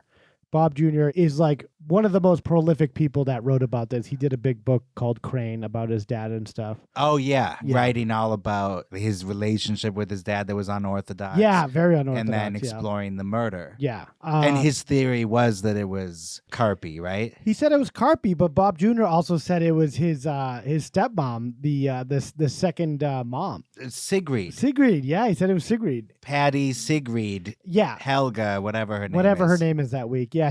That makes sense too, except I don't buy that she would bludgeon him. She said it was because of the money. Because she got all the money. But it wasn't a lot. It was like $100,000. He didn't have a lot. I heard it was a little more than that. Well, he had a SAG pension too. And the residuals from Hogan's Heroes. Ah, yeah. And y'all remember how often you saw that on TV. On TV Land. On TV Land. It was on all the time. Yeah, 24/7. But still, that's something. She had motive. But did she have the strength to bludgeon? No. Yes. I don't think so. And from Women what we poison people. Oh, God. Here we go. Because they're not as strong as us guys. You know what I mean? Oh, God. What a weird direction. They're weak. What a weird angle on misogyny, Kyle. You know what I mean? They don't. He's like a Russian guy. They poison because they're weak. Lord. They don't have the strength. Jesus Christ. They don't have the stones to bludgeon. They don't bludgeon because they have no. They poison. Yeah, it's like Christopher Walken. But it's true. They bludgeon you. Oh, Kyle's got a picture of I got a picture of Carpy open right Yeah, now. he looks like a mob boss. He just Yeah, he very does, a little odd looking man. yeah, no chin going on there. It's just very weird looking. Roy Orbison-esque. Yeah, just a weird, Right. Yeah. It's just a weird husk of a man. the glasses. Yeah, Roy yeah, Orbison. yeah. Roy Orbison meets Paul Simon. Yeah. And Meets the Godfather. And then throw in Gambino. Yeah, childish. Gambino. Oh God. Hello. Okay, there's another. Where were we talking about just a second ago? Bob Crane. Oh, that the wife could not have killed. Oh right. Oh God, I forgot Yeah, what we were talking about. Oh, wait a second. Kyle, do you have anything more to Wait, say why about is this? poison? They don't bludgeon. Why is poison? They don't bludgeon. That's like the new Johnny Carpenter. Jesus. If it don't fit, you must have quit. Next thing he's gonna say Siegfried was angling to star in G.I. Jane or something. Yep. Yeah. Me are not stronger. He gets slapped. Yeah, so we're in agreement. She probably was not the killer. She probably was not the killer, and but he really thinks she was the son. Well, they had a contentious relationship, so this could have been a result of that too. Because I guess she just moved the body. They were buried in Westwood at a cemetery there, and then all of a sudden they're buried at Ralph's. the second wife just had the body moved without them knowing. That's what they did to Casey Kasem when he died. Really? Yeah, the wife. Wife held it hostage. Yeah. Yeah. I don't know. She was buried with them because they were still married at that time, so that makes more sense. If she died of lung cancer in 2007, and they're buried together now. Oh, okay. Yeah. So I guess I don't know. So the son was kind of either or. Yeah, he said they might have worked together. They might have colluded. Oh my God. Yeah. That Possible. Carpy and the wife. That sounds like a good movie. Short story. Carpy and the wife. Carpy and the wife. That they colluded together and killed Bob Crane. Who Sounds knows? like a morning drive radio show. Right. Or a Raymond Carpy Carver the story. wife. Bing bong. Oh, Kyle's trying to bring back the sound of Yeah, I know. I was trying to Honk, honk. I was trying to take it into an intellectual direction by Nope. saying Raymond Carver story. So they could have theoretically hired somebody to kill him too, Possibly. Yeah. who was really good at, getting out of there. In bludgeoning, yeah. But like, I don't know. But why would the blood be in the car? But Maybe he picked him up. okay, well this Fargo, there were two hitmen. this is a True. good point to bring this up. This Fox expose does a DNA thing. They do a much more professional, much more up to date DNA testing Okay. of the blood that was found 2016. inside the car in Okay. 2016. So these are the samples that were found in Carpy's rent-a-car that they did another DNA test on, which I have this video. These are all the major players that are still alive from the murder case from 1978. In the Bob Crane case, and I'm joined tonight by 5 people who have lived and breathed this case for 30 years. Bob Crane's son, Bob Jr., is with us tonight. Rick Romley, the county attorney who prosecuted John Carpenter. Michael Lake was the foreman of the jury, and Barry Vassal, who investigated this case from Scottsdale PD for years. And we're also joined tonight by Stephen Avila, who is John Carpenter's attorney in Oakland, California tonight. Gentlemen, thank you for being with us. What do we need him there for? Several jurors have told me drama. that As a if they witness. had DNA in 1994 that proved that the blood in John Carpenter's rental car came from Bob Crane, they would have convicted John Carpenter, no question about it. True, Michael? That's true. DNA tests at the time were inconclusive. 22 years later, we have retested those same samples from Carpenter's car at Bodie Cellmark Forensics using the latest DNA science, and this time around, we got a result. We got a result. And tonight, for the first time, we are revealing Drum those roll. results to the world. Kyle, you shut up The there. DNA found on the door of John Carpenter's rental car is not from Bob Crane. Okay. The tests actually picked up 2 DNA profiles. A major contributor is from a man. His identity is unknown. Second DNA profile is a partial profile, too degraded to reach any conclusions. Oh my God. This is an explosive development. I think we all went into this expecting. He is not the father. This was Yeah. Just when he's leaving, what's his name? Maury Povich. Maury Povich. They could have just, cleaned up the case nicely right there. Wow. And instead they throw that What do you nuclear bomb on What do you it. expect them to lie and just say, yeah? No. Yeah. But it wasn't the right blood, or I don't know. What the fuck? What So happened? there is another suspect involved. That blood could have been from something else. It could have been Carpy's blood. Maybe something else happened between them, Carpy, and someone else. And Carpy's not giving up the full story. I don't know what the hell happened. Well, he's dead now, as Bill Gates would say. Yeah. Yeah. So yeah, but should have been more Epstein? careful. Yeah. So we don't know what Carpy can say about it now. But what blood would it be besides Bob Crane's? I have no clue. The car was like brand new. There was only 38 miles on that rent-a-car. Brand new car. Yeah, so nobody's even been. They literally drove it from the lot to the to the rental Just place. to the crime scene and back. Yeah, exactly. All right, so then it's not Bob Crane's blood either. That was what they were saying. Or I mean, it's not. It's not Carpy's. That's what it seems like. Hmm. It's weird. Okay. It's weird, wild stuff. Weird, wacky, wild stuff. But anyway, the funeral in 1978 was a star-studded event. About 150 mourners attended. Every woman he had sex with. Yeah, I know. Yeah, it was like 30,000 people. No, include It looked like Woodstock. Yeah. No, the women's parade on that. Oh, right. Yeah, with the in Washington with the pussy the hats. hats, yeah. Patty Duke was there. I guess she wasn't that scared anymore. He didn't scare her off enough. Not I at guess. all. He should have showed her more pictures. John Astin was there. Carol O'Connor and all Crane's Hogan's Heroes castmates were there. Okay. I guess his son Scott. This is the creepy one who became the failed actor. I guess. I never said failed actor. I just said I'm he saying. became an actor. Is he a failed actor? Yeah. Well, we would have heard of him. Well, yeah. I saw him, like his picture on IMDb. He looked legit, but I didn't really study his filmography. But in June 2001, Scotty launched a website called bobcrane.com. It included a paid section featuring photographs, outtakes from his father's sex films, and Crane's autopsy report that proved he said that his father did not have a penile implant as stated in the movie Autofocus. Okay, so So this there's a website lot to unpack. had something for everyone. Yeah, there's a lot to unpack here. Yeah. First of all, he was selling the dad's sex tapes. Yes. Because that question was in my mind. Is it possible to see any where of are the they? hundreds of tapes he made? Apparently, he shut down the website and he destroyed everything. Because they Shut sound up. entertaining. If he's editing in the Tonight Yeah, Show and yeah. sound effects. Sounds like an acid Yeah. trip or something. Seriously. And the son probably even enhanced them further, like the Lucas special edition of Star Wars. SFX or Colorized. Right. Put Hayden THX, Christensen's yeah. head over him. Lightsaber dick. Yeah, that's a whole Your genre. Schwartz is bigger than mine. No penile implant though. But the other thing that you mentioned is, which I believe I heard, he was trying to stop the movie from being made. Yeah, well, you know why? Why? Because he wasn't being paid for it. So he started shopping around his own movie idea. By that time, though, the interest had ceased because they had already had autofocus with Greg Kinnear in the works. You're not going to get a better movie than Paul Schrader, Greg Kinnear, and Willem Dafoe made. Yeah. Wow, That's the best movie about Bob Crane that you could make. Yeah, with the guy from Talk Soup.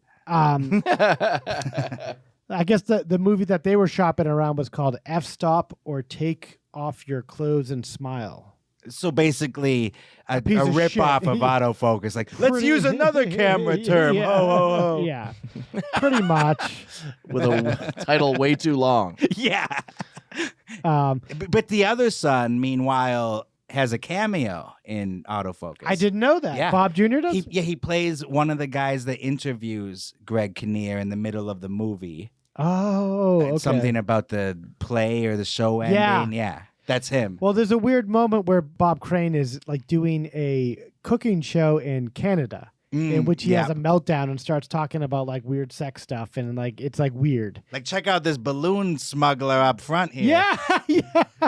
He just said gross shit about women like in front of people like it was a normal thing. He was an empty shell of a person. Okay. Just having sex, and that was it. He had no moral fiber. He had no hobbies besides just needing to be pleasured or pleasuring somebody. Yeah. Maybe that's why, not maybe, that's obviously why he got into what he did in Hollywood, because he wasn't really an artist. No. He was just like a personality. Yeah. Frank Sinatra is an artist. You know, even though he is a personality also, there's a body of work there that is an artistry to it. Are you really comparing Bob Crane to Frank Sinatra? Well, I wanted to bring it to this. He's highlighting their differences. But I also wanted to bring it to this fact I had in which the jacket Greg Kinnear wears in autofocus was actually from the show that he wore in Hogan's Heroes. Oh. And which was also a jacket that Frank Sinatra had worn in Von Ryan's Express. So that's a little tidbit for you guys for the drive home. Okay. Snack on that. Yeah, snack on that. Ponder that for a while. Yeah. What does it all mean? Stuff that down your snout. Stick that up your ass. Tell him Carpy sent you. Oh, boy. Carpy probably followed Bob Crane into hell. Hey, there's some good cans down here, huh? Bob Crane is sitting around the flames, warming up. And then they're telling campfire stories, and he feels something inside his ass. He's like, what is that? That would be a great sequel to Autofocus. Carpy's like, I'm here. Yeah, he gets really weird, in which he seems like he's trying to fuck Bob Crane. The son, Bob Jr., doesn't he Allude think to that? that he was gay and in love with Bob Crane? Yeah, as well? I think he does say that also. Yeah, or I guess bisexual. Bisexual, yeah. He thought he was. Yeah, and I think Carpy even admitted to having sex with a couple men. Oh, that is the least shocking thing I've ever heard. When anyone says in the story it's a couple, that means like 3,000. Like the girl that said they had sex twice or something. Yeah. Imagine if he really was gay the whole time, though, and just like doing everything just to be close to Bob Crane. That would add another crazy You know how element. furious you would be? Like, you know how many women I had to fuck to stay close to you? Yeah, like the tits I had to suck on just to get that one beautiful moment where my finger was up your ass. I got it on film, baby. Yeah, he seems like Philip Seymour Hoffman's character from Boogie Nights a little bit. In which pathetic, but not pathetic because anything homosexual or anything. Just because. Oh, of course not. He's taking some weird route to pathetically gay. Yeah. Of course, we're not saying that. Jesus. I just don't want to get canceled out there. To be clear, it's okay to be gay. Pathetic. Honestly, it's okay to do what Carpy did for 10 years, except for the bludgeoning to death thing. Yeah. Allegedly. We have to, make sure we don't get sued here by the Carpy folk. Yeah. OJ allegedly, Carpy allegedly. Yeah. And Will Smith allegedly hit Chris Rock. Yeah. Yeah. There's no documentation of that anymore. Carpy's on the shit list. Will Smith is on the shit list. Yep. Bob Crane, we're thinking about it. He's not on the shit list. Yeah. Ponder that. Just another little factoid for your ride home here. But Scotty is the one who I'd heard said that his father, as far as he knows, only went to church 3 times up until he was buried. So, like, he was not the church person he made himself out to be. Didn't you say they went weekly? That's what they said. Oh, okay. But Scotty tells a whole different story. And he also said his dad was a sex addict way before he became a star, which autofocus seems to show that he just kind of like succumbed to the sex stuff after he became a star. So it definitely got worse. Yeah, I think he ramped it up a little bit. Yeah. Yeah. And Carpy, I think, just helped with that. Once fame and money came rolling in. Yeah. Goodbye. I think once he just had that big role, it's just like, it's hard to, something else kicked in and it's just a perfect storm of all this shit. It's like Lil Peep with the drugs. Just substitute that with sex. Yeah, it's any addiction. It just eventually hits a wall where it's completely out of control. There's no containing it. Plus the fame and money. Yeah. So you have unlimited amounts being thrown at you. Yeah. And I think, moving from the East Coast to the West Coast, there was no family to constrain what you're doing. Your family is just as basically these people on the set you're working with. They don't give a shit what you're, like Patty Duke is like, I don't give a shit about this. Right. You're creeping me out. She's seen way worse than that. Yeah. Probably. I can imagine. Yeah. Yeah. And then he got rid of the first family, the church-going family, Like, where he had to be a family man. Which was his base, from back east. Then he marries, an actress, which I'm not saying that could cause, Pandora's box to be opened, but that is quite a bit different than not marrying someone. She's going to be on set. I have some time. Yeah. It gives him more time and opportunity to do whatever he wants to do. And empathy from her. Yeah, and I think that was part of the agreement. They were like, all right, here's the agreement. We're going to get married on the set. And I'm going to be okay with your creepy shit with Carpy. And I think that was the deal. Makes sense. And he goes, all right, I'm getting, and I think he was just that cut and dry of a guy. He's just like, all right, he's like a kid. Like his wife is his mom who's telling them, he moved from one mom to another, basically. Yeah. Wait, so did the autopsy confirm that he definitely didn't have a penile implant? Or was it just the son saying that the son to get ahead of the story? I don't know about that part. I would be interested in here. And the fact that the son was so into it that, he was going to get his dad's body exhumed or something. Oh, just for that? Yeah, I think so. Oh, come on. Wow. My dad didn't need no implant. Show me the receipts. He's like Whitney Houston. Nice callback. Who cares if he got one? Yeah. Actually, here's a receipt for one penile implant. He's like, shit. Yeah, why'd they have to label it, though?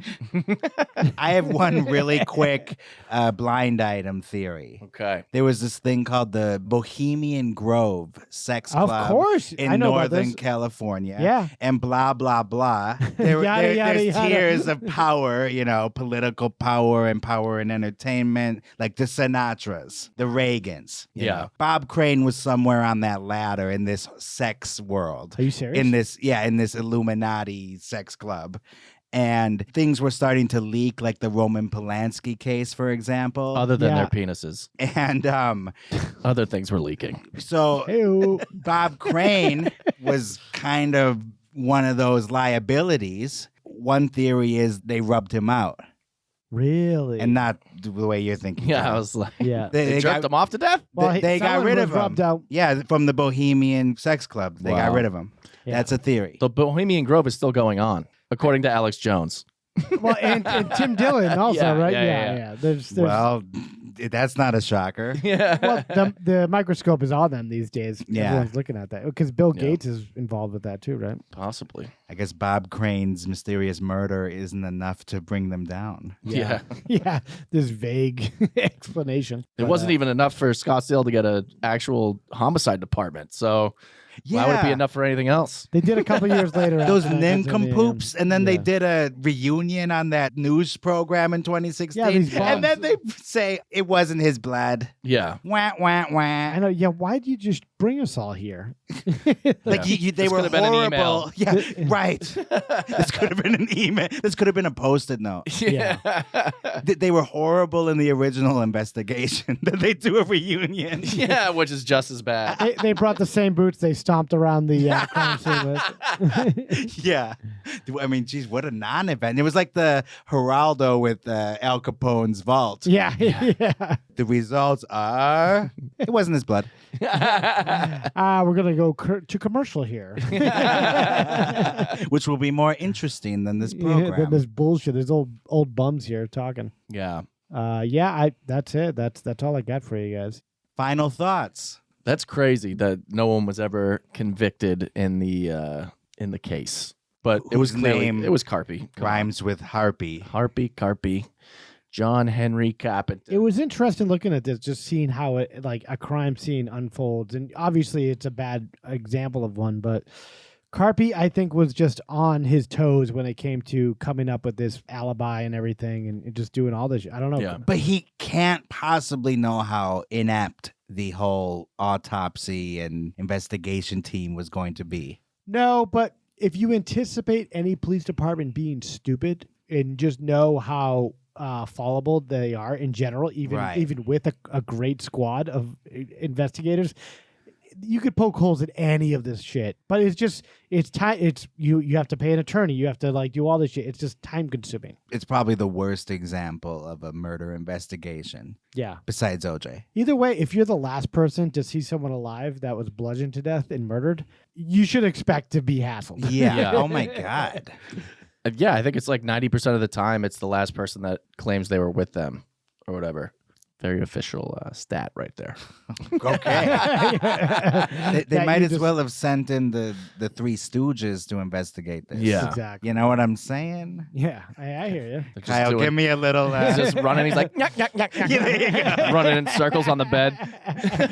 Mark, I'm trying to keep the zoo going. No, I appreciate the running joke of Kyle's great skills as a DJ. Can you do Popeye? Oh my God. That sounded You're like... just making random noises. Yeah. No, that sounded like Carpy and Bob Crane's sex sessions. Did you notice in the movie how he called him Big Daddy? Hey, Big Daddy, we have a big thing so going on pathetic. here. Oh, boy. Come on. It made Philip Seymour Hoffman's character in Boogie Nights look like the Fonz. Yeah, pretty much. That's how pathetic this guy was. Yeah. Bravo to Willem Dafoe, another brilliant That should have been villainous Oscar performance. right there. An Oh Oscar. yeah, Easy. all right. Yeah, I think that's- the message it. is go see autofocus. Go see autofocus. Yeah, I still have to see it. The reason it was even brought up was because I was telling Mark about one of my old friends in LA. I was like, this dude, I was seeing a girl and I brought her over one time and he was like, dude, me and you should hook up with her together. And I was like, or I could just do it by myself. Yeah. And you were like, yeah, he's like your Carpy. And you're probably going to get killed by this guy. Yeah. Some dudes like the group sex thing. I don't know. Yeah. Obviously, there's something else probably going on there with what they really want. But they want to get rid of the girl. Wait, there was one more fucking thing I was gonna say on that. Oh yeah. Well, this was actually a suggestion based on our listeners on Instagram. Yes. Who I posted a kind of a generic thing. Who do you want to see? Who do you want to see covered? Any big one you want to catch out there? So this was the most was Bob Crane was the most. Yeah, there's a few people that responses. So Okay. so that's why I chose to go with that one this week. And it was a heavy load, obviously, but I hope they're satisfied. I hope so too. I'm kind of nervous now. Where does it end, though, that there's possibly still a suspect out there? Yeah. With this new DNA? Carpy somehow was involved anyway.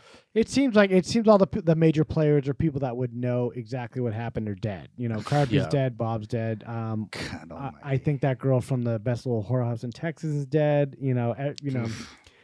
I'm just going to go right out and say it. Carpy did it. Yeah. Yeah. But yeah, check us out. Send us an email. Let us know what you want to hear. Yeah. We're at Death and Entertainment. No, deathandentertainment@gmail.com. Yes. Death and Entertainment on Instagram. Yeah. DIEPod 2021 on Twitter. On Twitter. And if anybody wants to see season 9, episode 5 of Last Week Tonight with John Oliver, there is a character called Marshmallow, the polar bear with a broken penis. What? And that was me. Whoa! Yeah, aired the same night as the Oscars. Yeah, it was the two biggest moments in television history was Will Smith slapping the shit out of Chris Rock, and then a few hours later, I was on TV as Marshmallow, the polar bear with a broken penis. Yeah, and kind of dancing with John Oliver. That's right. In the studio. Very cool. Yeah, That's right. we watched it, and it was, you're on screen with a big late night host. There. Yeah, and it was very funny. Congratulations. Oh, thank you.